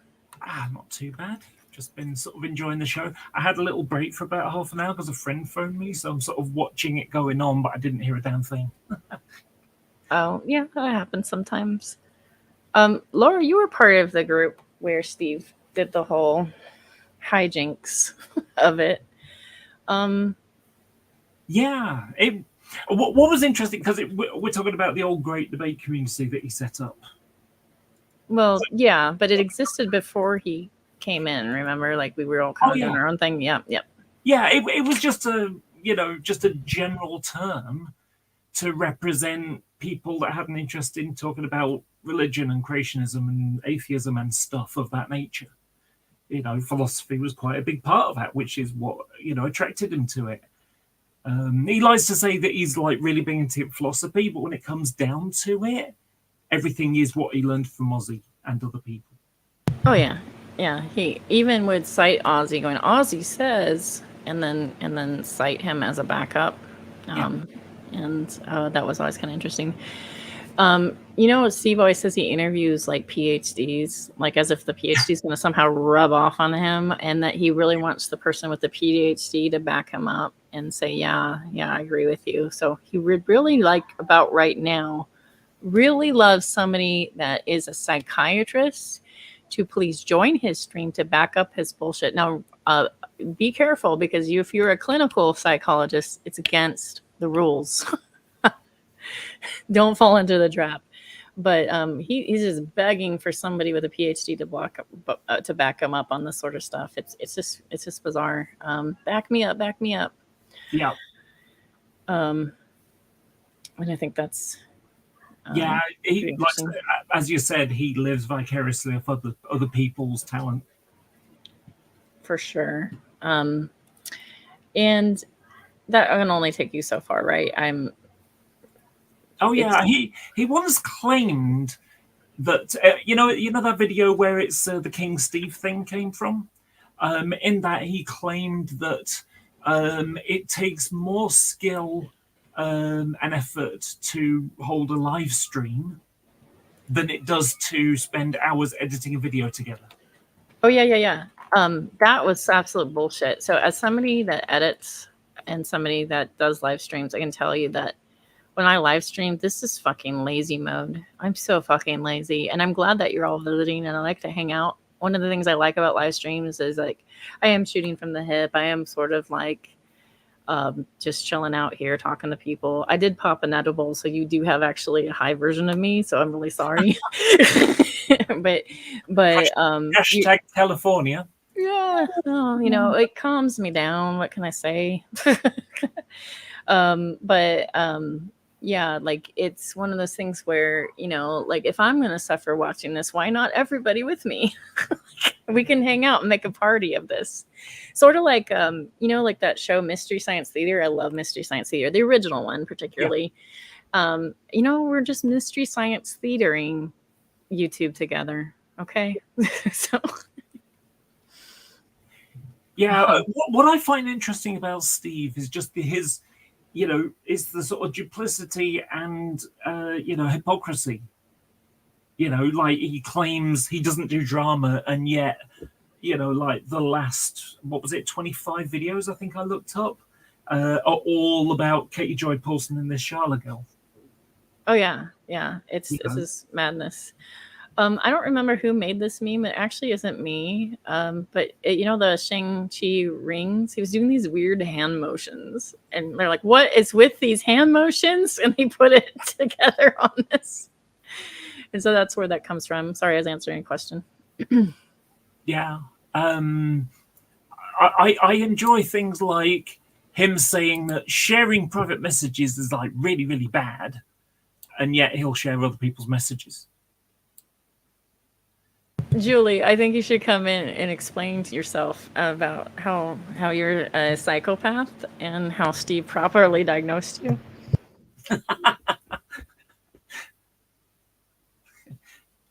Yeah. Psychopath is not accepting "fuck off, you're a troll" as an answer. So he had this, I told her earlier, but I'll say it again. He had this helpline. It was the Katie Joy helpline. Oh yeah. Julie, come, please tell the story if you can. I know it's probably late where you are. I remember. But oh my gosh. And her not English accent, her American accent's quite good actually. I was pretty impressed. It sort of sounded like a little bit of a hybrid of like maybe Illinois and California. So I was pretty dang impressed. Julie, I'm gonna DM it to you. How about that? I'm gonna DM it to you in Discord. If you are using your phone, I found, by the way, sometimes you can join it in the backstage, copy the link over, and then put it in your browser, and it works better. Otherwise, it covers up your Discord, and you can't read any Discord messages, by the way. But there, I sent it to you in Discord. See if that works for you. I tried to summon JD Kane, but he's playing video games. What a punk. Yeah. What a punk. Yeah, you know, I think the peak of craziness was in, I think it was September 2019. And that was his crazy part. Because like I say, it was just all day, every day on Twitter and 46 hours of videos, either deliberately about her or mentioning at some point during the thing. You know, it was just so obsessive. And then, you know, and he's got... Sorry. Are you okay? My face. Sorry, that wasn't on purpose. How you doing?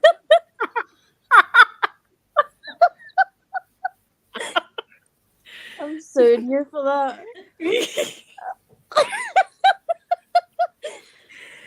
I'm getting sued, guys, from Ireland. Just kidding. I know you're not from Ireland. Mama, 5 dogs. That was the name I used. So for this story, so there was this. I don't actually know the storyline, but he did the hotline, and so I decided to go up as an American. Nikki definitely knew, right, that it was me, because she was like, "You sound too young for a 60-year-old," and I'm like, "No, a grandmother," I think I said. And then she was like, "You sound too young, you sound in your 20s," and I'm like, "Oh no, I wish." And but I said something like, "Oh, that was it." So Katie Joy blocked me. She was blocking a troll and she blocked me instead. And I messaged her and she's not unblocked me, and I was a member, so I might join a lawsuit. And they were all like, yeah, you should, to get that membership money back. Because I also told her about Christine doing a TLC cooking show from Sister Wives, and okay, I knew it because she made the announcement, but Katie Joy took that information, and I do have a friend of Christine Brown. So, and then Suzanne Machete was like, oh yeah, she's always stealing information, and like genuinely as if I was given some traumatic story. She's like, that's what happened to me too. Yeah.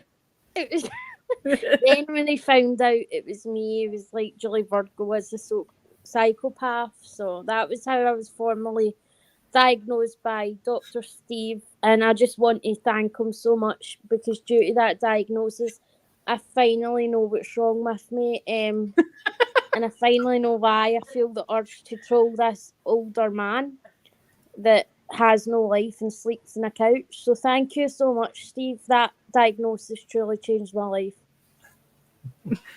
Thank goodness. I mean, you would have gone on the internet not knowing that you're a psychopath. And what kind of damage would you do? You would be calling helplines all the time. Exactly. I'd be calling all sorts of helplines. So thank you so much, Steve. I'm kind of surprised Steve didn't do a Sharla helpline yet. Oh, well, he's that's following the same pattern, right? Okay, so you're this one on the bingo card. Is that you right there? Mama five dogs mentally ill. Okay. Yeah. It's true. Yes. You're either troll or stupid. I'm actually both. So I'm actually a troll and mentally ill. Oh, okay. So yeah, I fill out both of those. I think I've been called all four of these at some point. Well, bingo. Yeah, he tried ableism on me a number of times. Oh yeah, he's mentioned that you have autism, right? And as if it's a negative thing. Yeah, let's see. I've got because I have sections on the Steve shit. So there you go. There's an example of one. Is that sharing good? Yeah, it is. She admits she does not understand social cues properly. I don't have any problems.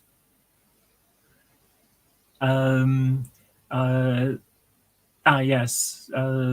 That's the one. Am I a bad man for enjoying? There we go.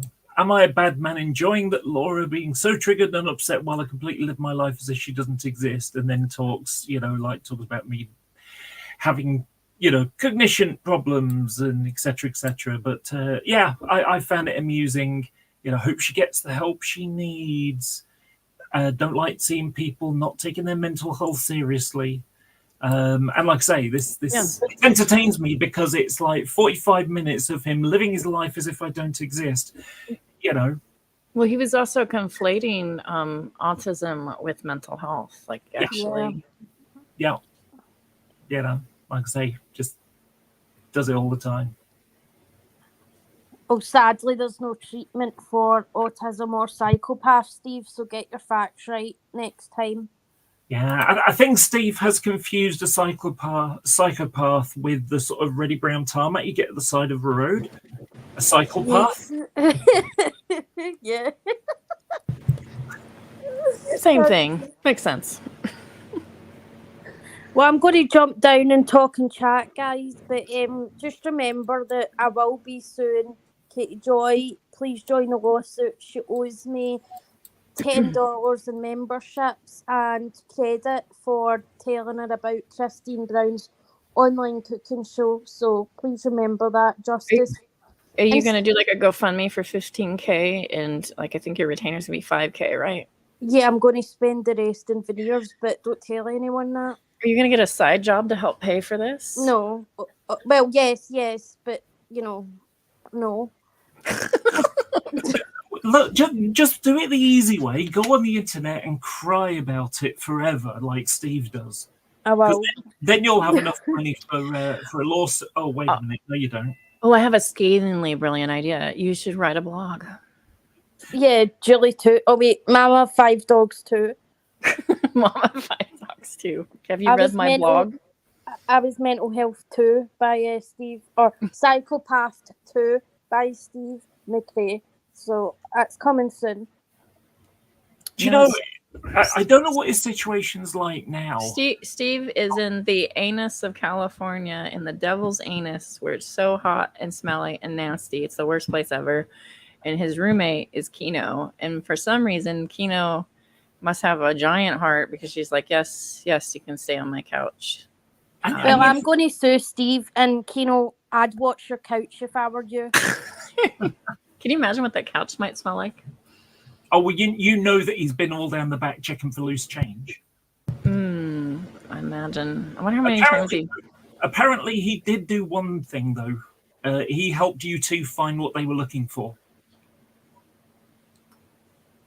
U2, like the band, or YouTube? Yeah. U2, the band. I still haven't found what I'm looking for. What's that? I'm dumb. He found it. It was down the back of his sofa. Oh, okay. Got it. With the extra change and whatnot, and maybe Twinkies and tacos. I don't know. And lobster sandwiches. Lobster sandwiches, absolutely. Yeah. The height of... This is awesome, Mo, by the way. Awesome-o, Captain Awesome-o! Oh my gosh. Well, I'm so glad you wandered here. I think that this is a drama stream, so, but next time we have like a regular stream, it would be awesome if you came in. Also, I don't know if you noticed, Awesome-o, Simos Funk, Simos Funk. Simos, I don't know if you remember Simos from back in the days. He's been like doing like old school like hangouts where we're talking about like I don't know, it's anything from religion to philosophy, and it's just kind of an old school vibe to it. No octagons. It's just conversations. And so you should swing by. You'll see a lot of old ghosts there. Xbox is there. And JD Kane has shown up there. So a lot of old ghosts. Me too. This is Captain, the man who storms through doors in violent rages. Just kidding. I'm teasing. I was there. Didn't happen. I was there. Didn't happen. All right. So thanks for showing up on the stream. I think this has kind of gone on for a long while. But kind of my stance is I'm not taking up for Sharla per se, but I am noticing a pattern of behavior here that I think is fascinating. And Sharla's sort of just in a gray zone for me. But I noticed that, like, if you were to feel like you were being harassed like this, you do have a choice to hit that block button. And I just think it was odd that was never utilized. I do want to give some useful advice for the people out there. So life can be a bit garbage sometimes, and you can be happy that it could be worse because you could be Steve McRae. That's true. That is true. It could be worse. You could be in California's asshole on a couch and start a fight with somebody on the internet and talk to their family and all this bullshit, and then go, I'm going to take out a TRO. I'm going to ride the bus to it in the heat wave that we're dealing with. Yeah, you could be that. Yep. That is deep and true. Yep, deep and true. Clarissa, how you doing? All right, so I have a quick notification thing.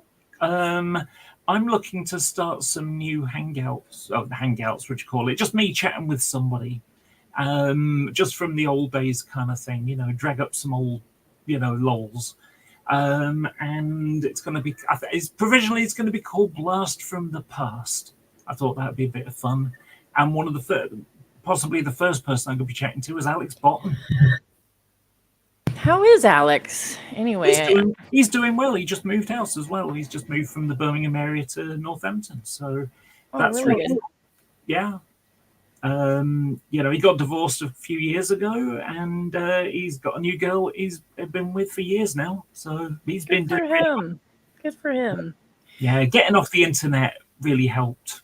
He's a good man. He got wrapped up in some high intensity emotional arguments, and people are really passionate about, atheism and religion and stuff. And a lot of anti-theists get really upset because they're like, real harm is caused by religion. And they get really, really caught up emotionally. And then you'll find yourself, you're arguing with somebody on the internet for like hours, and you're like, where'd my time go? I'm investing all this emotional energy. And so it's really nice to see that he's doing great and wonderful. And that's fantastic. And the thing is, before the whole Steve McRae shit, we really had some good times, Yeah. I think what did it was the end of Google Plus. Google Plus kind of killed the community. Because, even though, you had like overlapping people, you'd watch something and someone else would be watching you and all that kind of stuff, followers on Google Plus. And so, but then what happens is Steve makes this sort of hub and everybody moves to the hub because, we're all sharing stuff together, and that works out. And then it's when he says, well, and to be fair, he was promoted and like, the Kingmaker Dragnot and other people, like they were trying to help him and promote him because they didn't really want the helm. They wanted somebody that was a facilitator, but they didn't want like the helm of it. They're like, okay, yeah, if you're willing to facilitate. But then it turned into, I'm a creator and you're going to feed into me and you're going to make me money. And that's like, wait a minute, like, we're not your products. Can you stop? And that was it. When he created a thing called the Great Debate Community, sort of people raising eyebrows like, wait a minute, that's a term that's generally used for everybody. And that included the likes of G-Man and True Empiricism and crazy weird people. Yeah, the weird people too. Yeah. But they weren't in our little group. Yeah. And so, it just felt like an exclusive club. And then when Steve McRae started with the I own the Great Debate Community or I run the Great Debate Community, it's like, no. Yeah, no, it existed. But that's the thing. It didn't stop there. He's had this thing where he just sort of like globs on and assimilates and globs on and assimilates. And sometimes it doesn't work out and sometimes it does. The Guardians was a complete fail for him. But sometimes it works out. The one that made me chuckle the most is that he ended up running a Facebook group. What was it?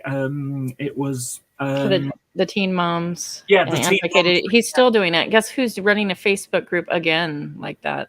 Oh my gosh! Again, they just did a hostile takeover, in my opinion. No, they did like a takeover of a Facebook page, took it over, then closed it down. Said this is closed. Go to this actual real Katie Joy thing where we can talk about real victims of Katie Joy. Join here. So like to me that screams of somebody that really wants to control a kind of a narrative or a baseline, gatekeep that area. And I think that's very noticeable. Yeah, the best way to describe it is Steve wants to be a big fish in a small pond, and in order to make his pond deeper, he has to get water from the sewage plant. Yeah. Which is ironic because that basically describes what the water supply in the UK is a bit like. The rivers are full of pollution. It's a joke. Oh. But I found it utterly amazing that Steve ended up controlling a Teen Mum Facebook group. Yeah. How? It's been a long time since he's been a teen, and he's certainly never been a mom. Yeah, I remember when Nate had told me, he's like, you won't believe it, but Steve is like joined this, I don't know why I'm giving Nate that voice, but you won't believe it. Steve has joined this teen mom group. And I'm like, what? And that was some time ago now. Gosh, I don't know how many years ago, and now here we are again. And so he does have like some people that are like kind of out of that. So there was kind of a natural progression of events, you know, and then now he's just getting new people, new players, and people that don't conform, they get ousted, and he gets the new people that do conform. Why have secret groups if she's so dangerous? Wouldn't you want the information easy to find if that were the case? That is kind of interesting. Also, like, they have a whole Discord dedicated to her. They literally said, we made a Discord. I watched them say it on Twitter. They said, we made a Discord, and like a whole Discord for one person. Like, you can't just make a room. You have to do a whole Discord about one person. Yeah, but he's not obsessed. I think, no, that was Veda, I think, that did that. And I was like, what? Like, yeah, I'm pretty sure it was Veda that had posted that. We have a whole Discord for Sharla and a whole Discord for Katie. And I was like, that doesn't make any sense. Like, what are you doing?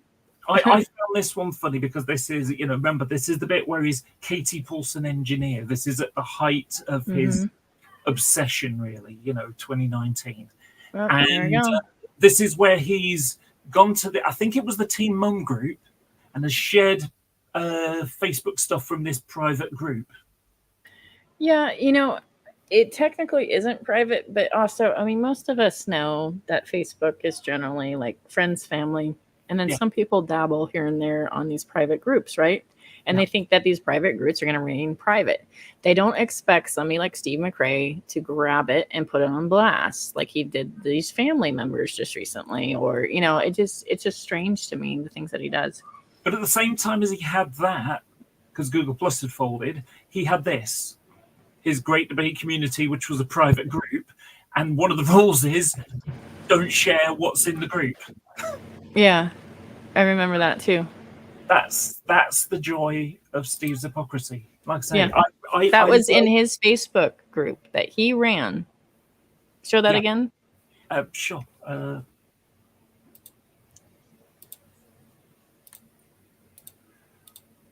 you go.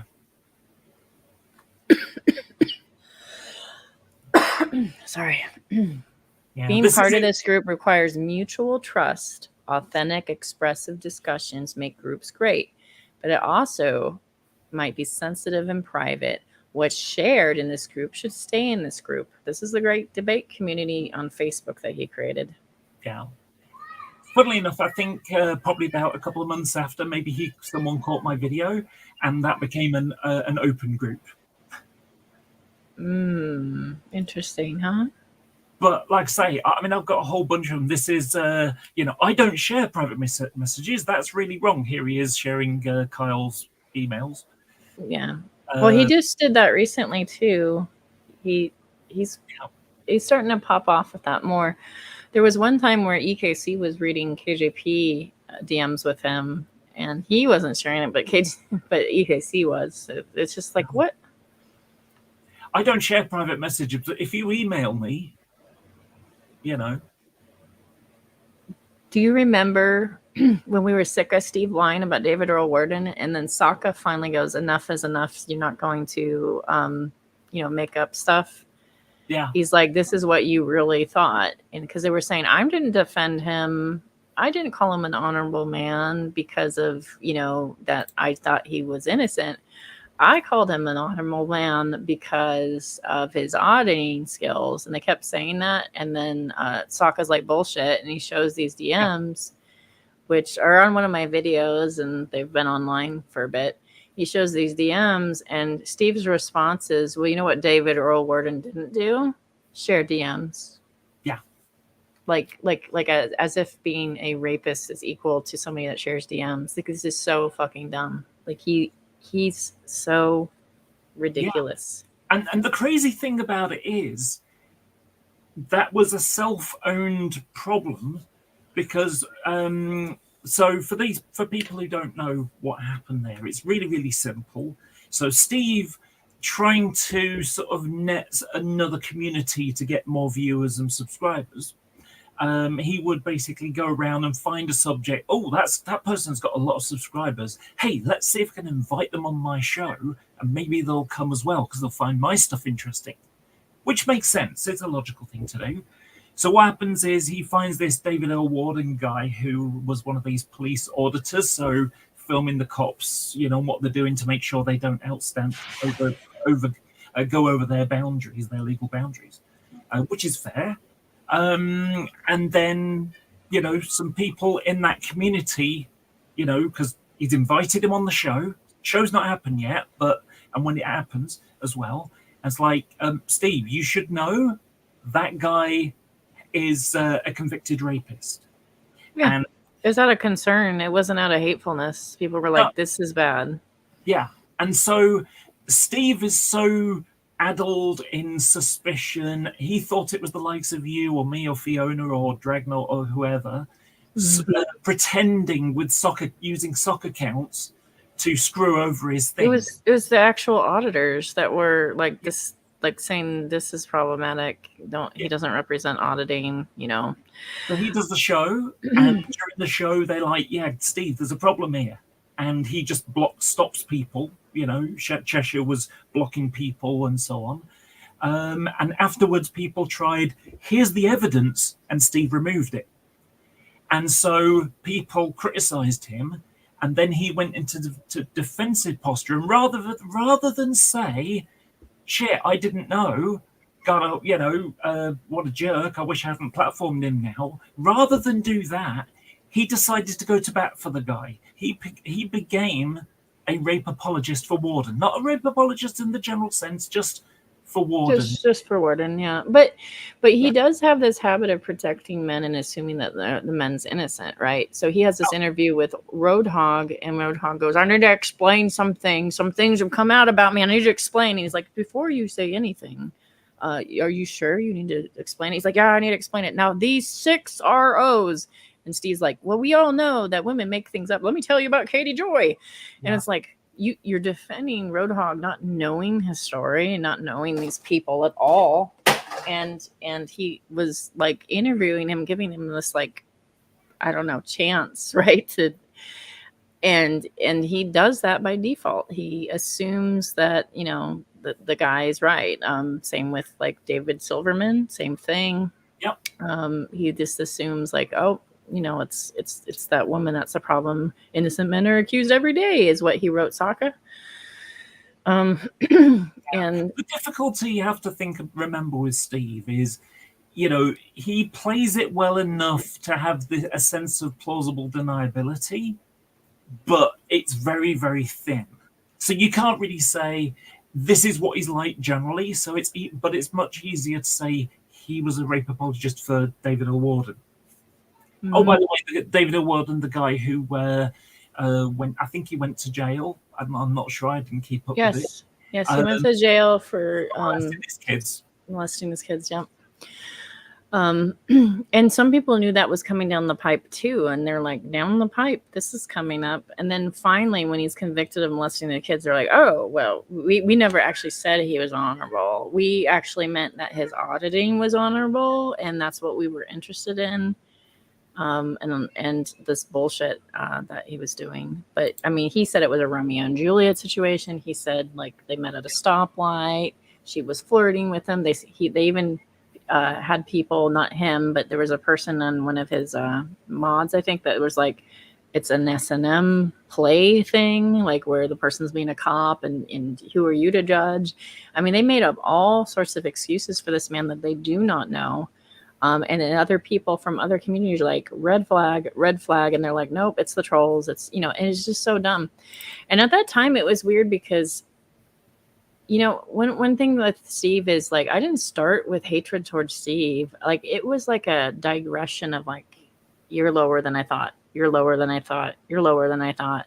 And just watching him go down the drain, it wasn't like right away where I recognized this guy's, a bad dude. I would make excuses for him in the beginning. Like in the GDC days, I would be like, well, Steve was really rude to Hillary, and he was going venomous to Hillary Pugh because she said, what Hillary Pugh had originally said was, don't make this joke about me being your lab partner, because she knows what it means. So it's like winky winky, and he was like, haha, and then it digressed into like these DM battles. And then what he did is he took Hillary Pugh's DMs, just her side of the story. He doesn't share DMs.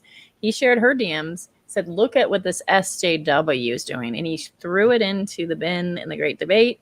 And what he did is he tried to summon the Brexit Club. I call him Brexit Club, Brexit, whatever you spell Brexit, the Brexit, like the Breakfast Club, but Brexit.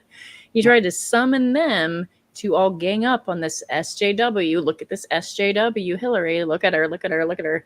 And it was really interesting because it was such a nasty move. And then people were scratching their head going, where's your side of the conversation? How come you're only showing her side of the conversation?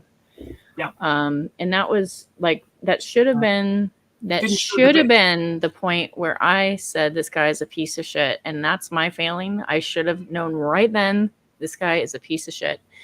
And I made an excuse going, well, you know, it's the internet. You know, I'm so used to these guys swaggering around, you know, online and you know, on video games and stuff like that. I'm so used to being in a masculine situation that I just have tolerated this bullshit occasionally. And so I'd kind of make excuses. Yeah, he's bad, but it's not as bad as you think. And the difficulty I is, should have known.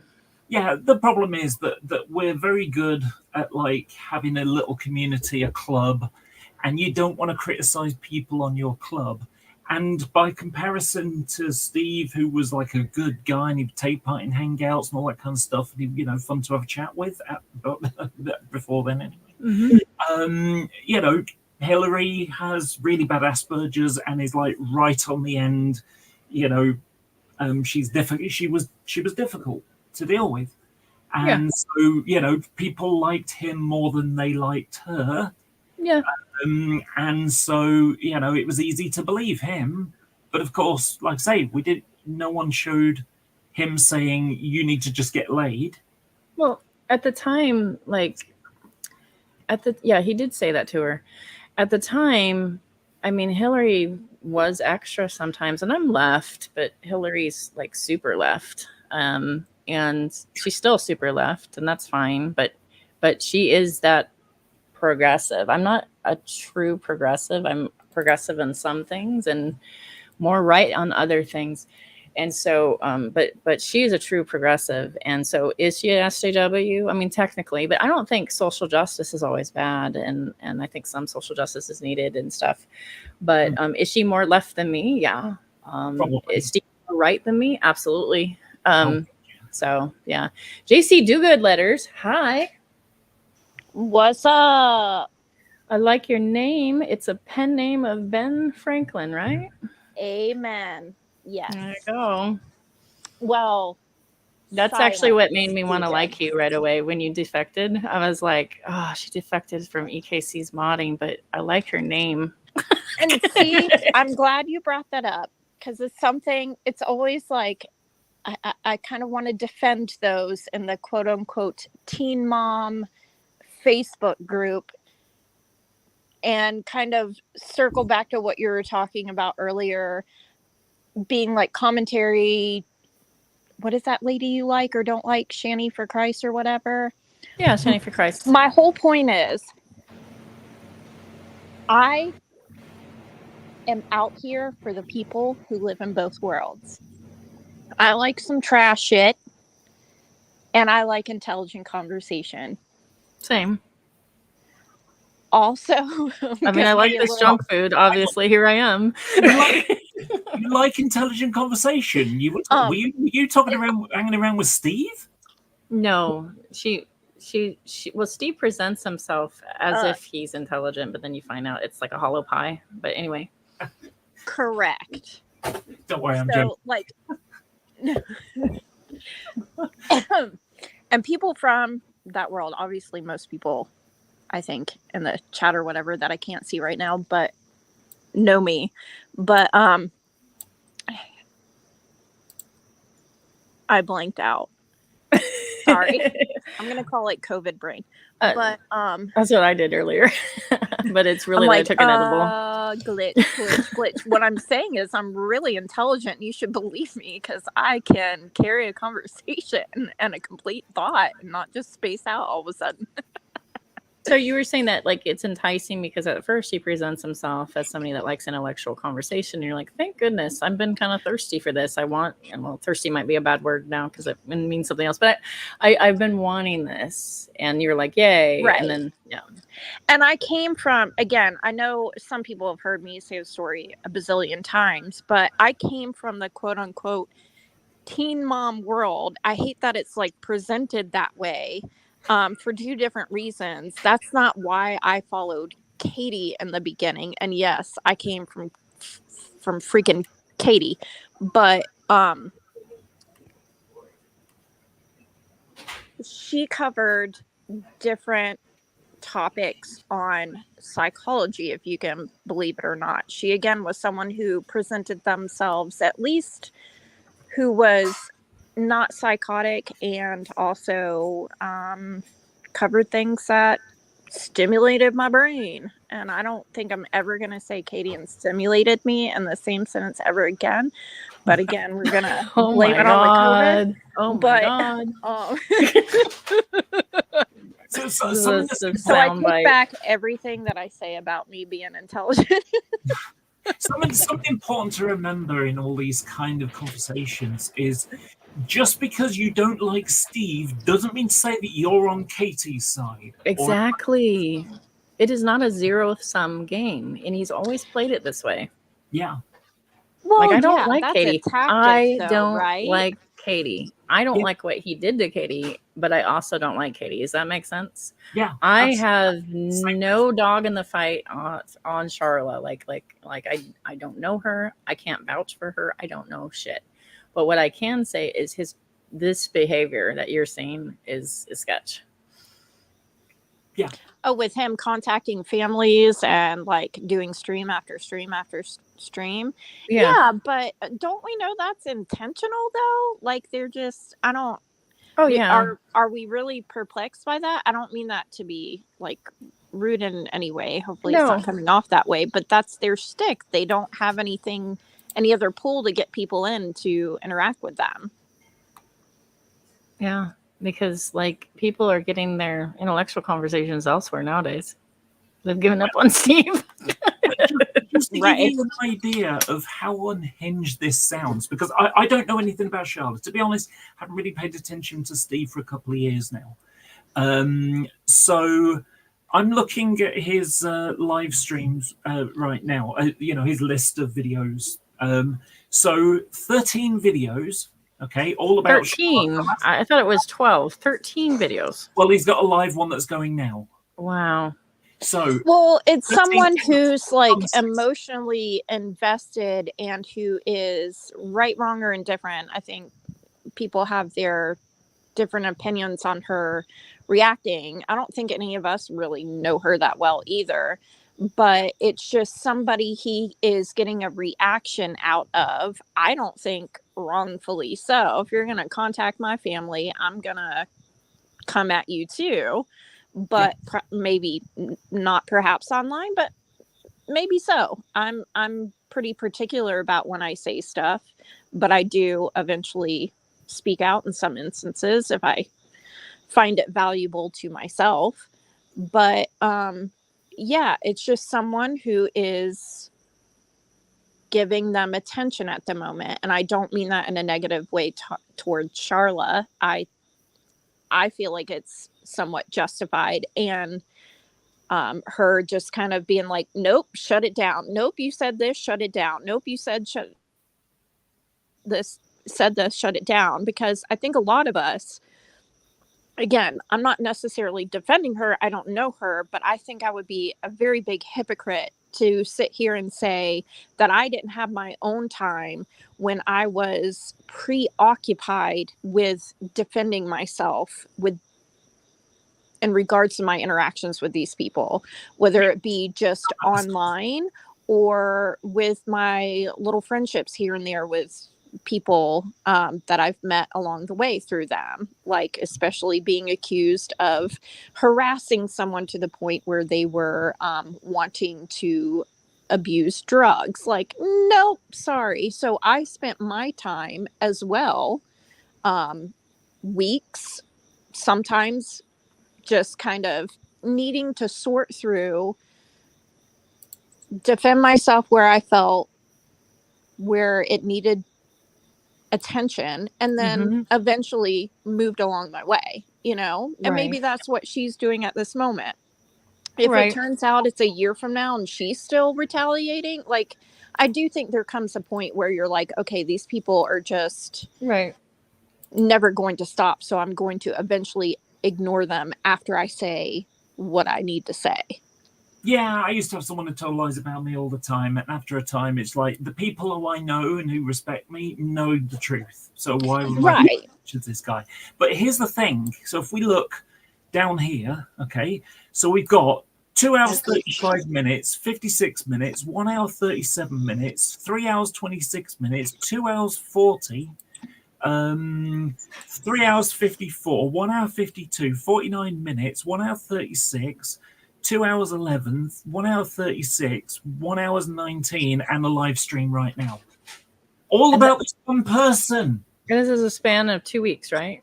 Yeah, no, that's 4 weeks. A little obsessive. 4 weeks. Okay. Yeah. That's a lot of streams in 1 month. Now, I take a lot of criticism for talking about Steve a lot on my channel, because people go, let him, you let him peter out. And generally, I took a break for a while. Sometimes I do it because I think he's funny, but I also rotate subjects, right? I don't want to only talk about him and be locked in every day, Steve every day. I can't imagine that you have that much to talk about with somebody like that, like a daily thing or something. It's just bizarre. It's just so weird. Probably easy when you just say that handful of buzzwords, and pull them out of your pocket. If it's clean or not, I don't know. It could be wrinkled. Maybe he's writing it on the couch in the dust or something, but Stacey Bobbles speaks facts. She says, I don't have to know a person or like a person to know that there's zero reason to contact people's family on a 5-year-old Facebook thread over YouTube drama. Yeah, that's true. Actually, it's Facebook group, private group drama that they drug over to YouTube. It didn't even start on YouTube. But again, smart, right? And here's the reason why. As I just said, as I'm even scared to say it now because I feel like it's giving people ideas. But like, if someone got Let's my not family educate members on their stream, I'd be a little fucking annoyed too and be like, "Oh, really?" I think all of us would be. I think that it's I'd one of those probably things. talk about it behind the scenes though, rather than give them more especially if you ammunition. want to, especially if you want to do a TRO or something, like you don't talk about it live, and so like that's just the thing. Like, I don't think you're supposed to talk about the people that you're blocking on the live stream. I could be wrong. But I That think you're that's what on a live stream? the people that you're doing a restraining order on. I don't think you're supposed to also be live streaming about them. I don't know. I could be wrong. Doesn't it cost money to get a TRO? Well, yeah, you get a lawyer or something. Yeah. Yeah. Coming back with a You hate the First Amendment. Yeah. Right. It's That's what actually Stacey quite, pointed out. It's quite funny if you think about it, because my usefulness in recent stuff is pretty much non-existent. But I know the old stuff, so I suppose you could say in the community, I was around. Then Spackle joined the community I was in. And Are then you the OG of Steve? Is that what you're saying? No, OG, we were OGs before Steve. Both of us existed before Steve. No, of Steve. You have a Friends Facebook of group against Steve? No, I'm being extremely sarcastic right now. I'm Oh, sorry, oh that's my not translating. Oh, okay. I was like, Are what? you the OG of Steve, like Steve's the OG of Katie Joy? Oh, I see. Yeah, he always says we're the OGs. We're the OG victims. Right. We're the victims. Yeah, that's so dumb. I don't understand too. Like It's falling flat. This excitement to be a victim. I don't know anybody that's an actual victim that's excited to be a victim. Like, unless they have maybe borderline or something. Like, I don't know. Like, But the thing is, without Katie Joy, what's Steve got to talk about? the limited amount of philosophy he knows, why Matt Dillahunty and Aaron Ra are wrong about the definition of atheism for the 56th time. Yeah, it's just a whole bunch of word salad again for buzzwords that they Speaking know. of blocking people, Matt Dillahunty blockazulu'd him. Like, he's blocked. Oh, yeah, that's what, and Aaron Ra at roughly the same time. Right. You know, and... Thank you, Stacy. Thank you. I appreciate you. Yeah. You understood. Yeah. But, you know, like, I mean, Steve did one really shitty thing to me. I'm trans, if you hadn't already guessed. I did not, but thank you. So, he had me blocked on Twitter before I even knew he had Twitter. And so I came out, and Steve was being weird obsessive, so I commented on someone else's video. Someone else's tweet, and he opened up and, you know, basically called me names, whatever. And then I vaguely remember him going on about somebody and saying that was trans and wasn't. He was claiming he was doing the whole like gaslighty thing, like, oh no, I wasn't doing that, but saying like really passive aggressive, rude things toward you, I believe. Yeah. Well, I mean, if you want, I've got a screen share for you because I kept all that stuff as well. Now it's going to show a picture of me pre-transition. My channel's still up. I've still got old videos on, so I really don't mind. This is who I am. Sure. You know, so this is the sort of like, you know, Steve was saying that he left us rather than us leaving his little Great Debate community. We definitely left Steve. Yeah. We all definitely left Steve. But he's like, oh, I left them. No. And so I tried to, you know, demonstrate this, and he unblocked me. And then, you know, the next day it was like, get over it, Laura. You've clearly just fixated on my, I don't think of you that way and will never date you. Ew. Sorry, you're not my type. You'll have to stop obsessing about me. No means no. No mean no being a rape thing, isn't it? Of course.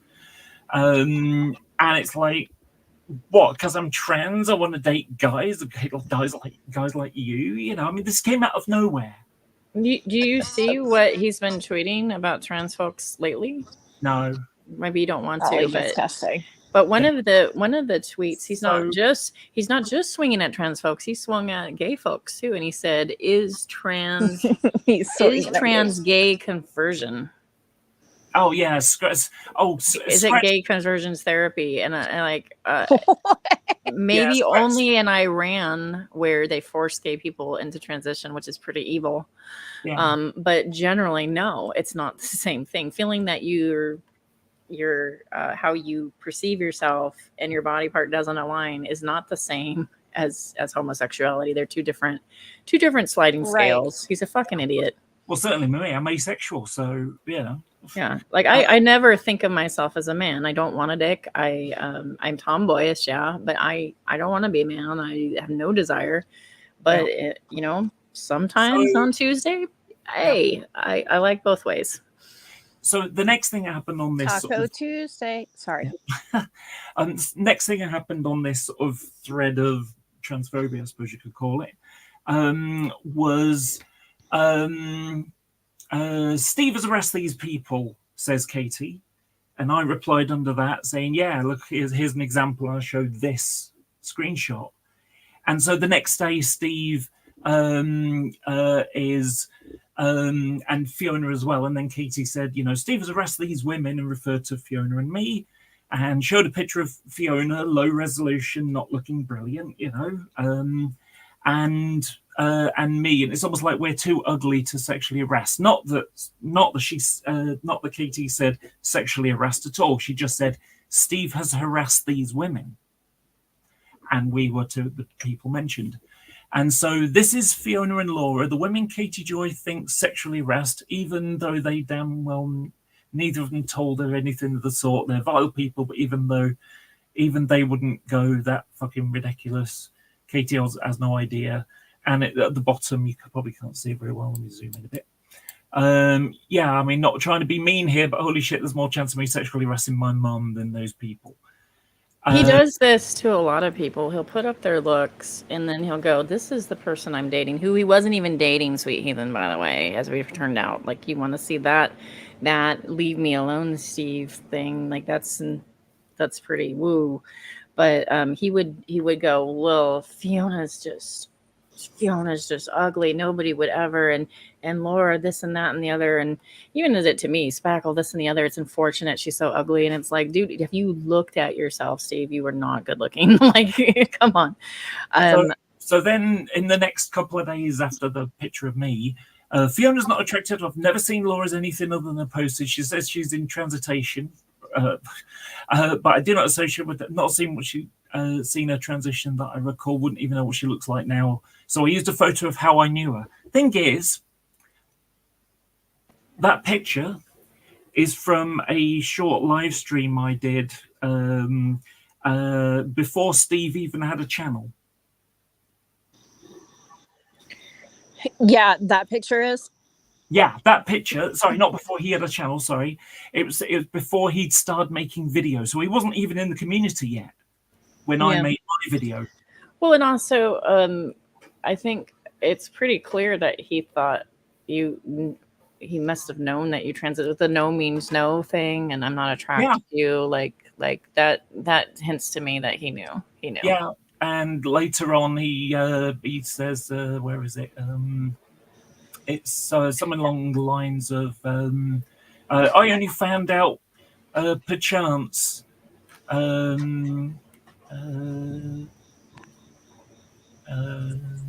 So the way this is interesting to me is one of the people that contacted him says they're an advocate for LGBT stuff. If you're an advocate for LGBTQ, you do not want to align yourself with Steve. This is poison.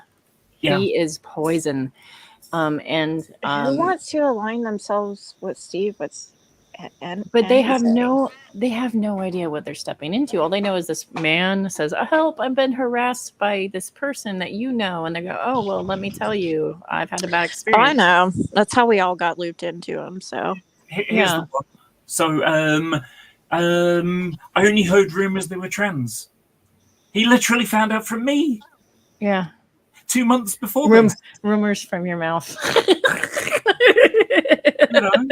Well, see, a real definition of a rumor is it can't be a rumor if you don't believe rumors exist. It's only a rumor if you believe rumors exist. And if you don't believe rumors exist, then if a tree fell in the forest, someone would hear it. You know what's interesting is he oftentimes, at least then, would say that he's an ally to trans people, and I'm friends with trans people. This is my token trans person I'm friends with. And so like he maybe prop up Demi or Sarah, remember Sarah? And you'd prop them up and be like, look, see, they hang out with me. Look. You know, it's sort of like, I know a black person. I'm not racist. and he would do that a lot. He did it with the David O'Warden stuff. Well, I know someone that's a sexual assault victim. I could never like actually, you know, like what they're saying is like, you know, me defending him. That's bullshit because I know somebody that was sexually assaulted. Like it's like that's a fallacy that like we know that that's not true. I mean, I remember when he did a live stream, you know, and he was talking about what happened with me, and he said, you know, that like this was impossible because I started out in the trans community. And it's like, no, you didn't, Steve. No, you didn't. It was the Great Debate community stuff on videos hosted by a trans woman. That was it. He recently tangled with, do you know, oh my gosh, my brain just like went whoop. It's okay. It's probably my contagious. gosh, please help me out. I feel embarrassed. What is Bree's channel's name? Maya, Beck, Bree? I can't remember. Yeah, Maya Atkinson. She does the bug channel.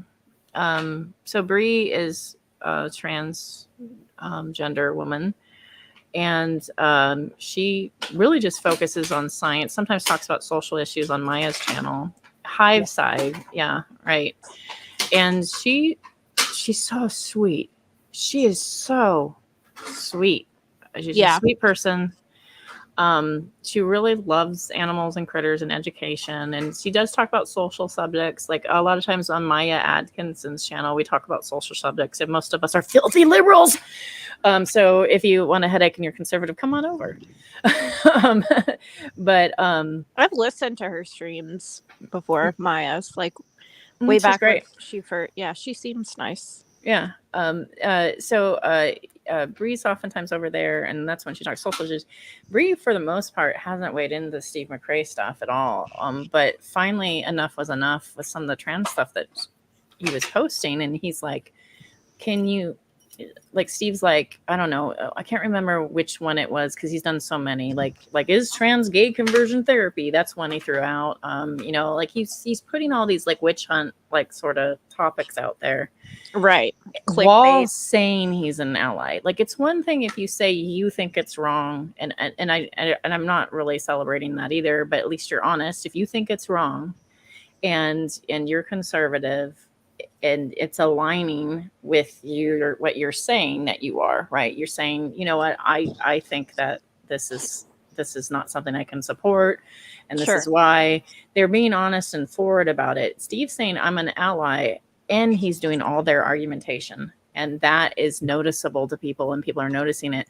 And so Bree did say something. You know what he did? He did a cesspool on her. He did a whole video on her attacking Of course her. he did. She is a sweet lady. She is not somebody that is overly cruel or mean. Not even like, the most extreme out there person that, like they always highlight like, trans woman holds tampons in the air, and oh my God, they always highlight the most out there person. It's like Bree's just Bree, and she's sweet, she's kind, she stands up for social equality, and visibility, but like she's not someone to attack. Like it was just so fucked up, and it was because she dared disagree with them, Exactly. And that's why I'm like, public humiliation is a hell of a bitch for someone who doesn't have any self-esteem. Yeah. And that's, and that's the thing, it's or like, even assumed public humiliation. But I want to segue really quick, Laura, just really quick. I want to say something. These people that are contacting Steve going, yes, Sharla's a problem. This is my story. One of them is I'm LGBTQ and I'm into activism. They said that, and I noticed it. This is the worst person to align with. This is not a good person to align with if that's what you're doing. And disagree with him, and he will use it against you eventually, until he doesn't have a need for them anymore. If he has a need for them, they don't know what they're getting into, though. That's the thing. Like, you know what I mean? Yeah, but you got to let people. I know it sucks, but I mean, what is the line of being a Steve in regard to what are we supposed to do? Constantly spend our whole time warning people about Steve? Oh yeah, no. But I think like normally with like creators, most people have the sensibility to go, if it's a Facebook group and we're going cross-platform and people's real names are there, maybe not show their real names. Maybe not do that. Like things like that he was inconsiderate and a fucking asshole about. Yeah, but he's not going to stop being himself. He's going to continue doing that. I'm not saying anything, like, it's not right what he's doing, obviously, but it's kind of like... He can't help himself. You just got to help people pick up the pieces whenever they figure it out. We can't stop him. It's just going to make... Look what it does to people when it just consumes them to You start warn tweeting every people. 4 minutes. You start Exactly. tweeting every 4 minutes, and you have 12 videos in a row, Right. or 13 There's a videos healthy in a row in a line, month. right? Like, don't stick your head in the sand. You know, if you can see someone, but also have a real thick boundary with yourself, hopefully too. And like, yeah, I agree. Shouldn't be using real names. Shouldn't this? Most people, there are people that I added to my personal Facebook group that I'm like, or Facebook page that I'm like, oh my God. Now I'm like, wow. And it was only 1 or 2 people, but I'm like, oh yeah, they probably added my family and friends and whatever. So, I think I'm saying that to say they're just not going to stop being themselves. If someone comes along this way and reaches out and is like, hey, I'm having an issue with people. I've heard your name before. I did it myself with all of you, you know, and I did have, you know, my support system from the anti-KJ world, so to speak, whatever. And then you learned I was a true sociopath. I you know, I wish you were, because that's the type of people I like to hang out with. I mean, I'm trying to form a club. You need to collect them? I do, because that's the only people I like as friends. You know, I'm going to point out something. We have to kind of feel a little bit of sympathy with Steve because, you know... No.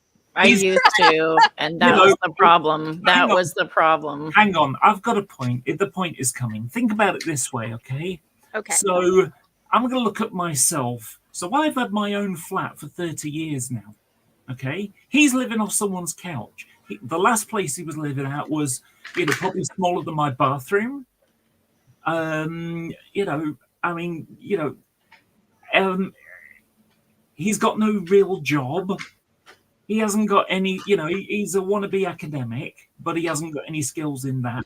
There are plenty of people who are in that position are still kind, decent human beings. Oh yeah, absolutely. I think it's a choice to be a piece of shit. But he doesn't recognize he's a piece of shit. And Yeah, he I don't want to. I don't want working for him. I don't want to psychoanalyze him, but I have my thoughts. I think he thinks he's psychoanalyzing him. I think he really thinks think he's a sociopath. I don't think he's a sociopath. What I think he is somebody that thinks he's fine and everybody else isn't fine. And you can make of that what you are. Opportunist. Yeah. You know, and like I say, you know, I kind of feel sorry for him in a way. You know, it's pity. I mean, he's a piece of garbage. There's no two ways about that. I don't feel sorry for him. Not after all the bullshit he's done to people. No. I only mean that in the sense of what a fucking shit life he's got. Oh, you know? Yeah, but there's people with shittier lives than him, and yeah. So I, again, not too sorry for him. It has been going on a little bit late. It is Thanks 7. for letting me come up here. I was making a joke. In like 6 months, so I'm glad that you came up with you guys. Whoa, let's not get a little wild here. Shh. I didn't do nothing. I was just sitting here, guys.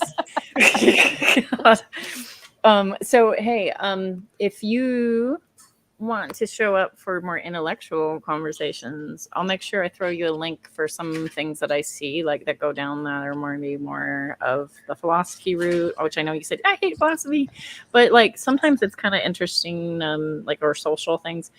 I can throw you the links that I see. Need to be really high to enjoy conversations about philosophy, or at least follow along, because I feel like that's all philosophy is people that like got really high and just kind of let their ideas wander. Maybe that's why I like and it. Like, what if pickles?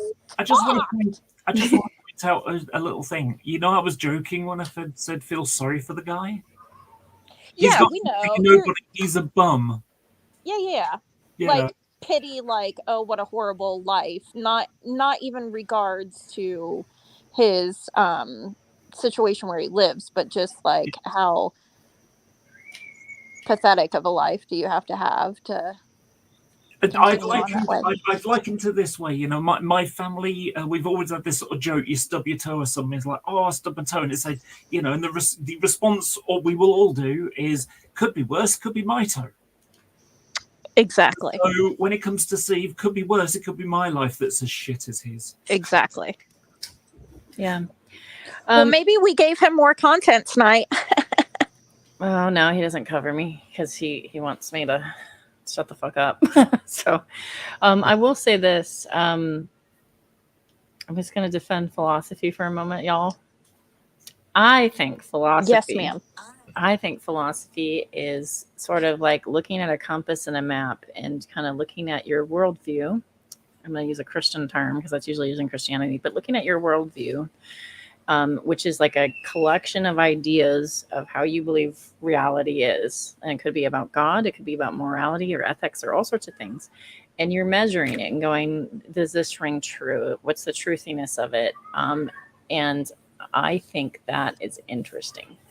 And I think that a lot of people make philosophy a fucking chore, and it doesn't have to be that way. It was when I was in school. I think Yeah. that's what I'm like, oh my God, I think we're just kind of just talking out of our ass at this point. We've circled down a rabbit hole that, whatever. Steve makes philosophy sound so boring. Yeah, he makes it like a root canal. Yeah. Yeah, it doesn't have to be a root canal, but yeah, oftentimes people do that.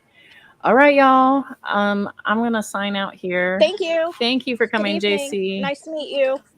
Nice to meet Bye. you, JC. Thank you, Laura. You said you were gonna do some stream series. Did you want to shell it out real quick? I haven't even decided when it's going to happen, but it's Okay. just going to be on my channel. So if you just type in youtube.com/cliffjumper24, you'll find it. Okay. You'll Awesome. Find it. But I don't even know when it's going to be. Might be a couple of weeks away before I get my ass off and organize it. I still got to make a thumbnail just for the series. So Got it. I'm lazy. Sheba, that's like a social contract, right? So like some people view a morality as a social contract. Kidding. All right, y'all. Have a And then you got Steve McRae, who's a social leper. have a good evening. Real quick. I'm too ADD and impatient for. Well, see, I'm ADHD, so I don't know what I'm about here. Sorry on replay, Rose. That's really kind of you. Thanks for the $25. It will go to good use because I'm a working class pleb. So thank you so much. All right, y'all. Have a good evening. Thank you for visiting and talking. You make things so much better when we watch weird people. I just want to give a shout out. I see Beck in chat and Maya in chat. Both of them have different channels. Beck has been doing a lot of cool hangouts with people, just talking and hanging out, peopling. Beck is. I was on Maya's the other day. It was good fun.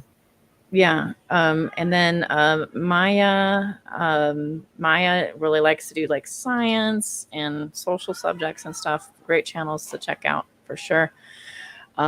Y'all have a good evening. And till next time, I'm going to try to stream live more often. We'll see how that works out. Have a good night. Bye. Bye.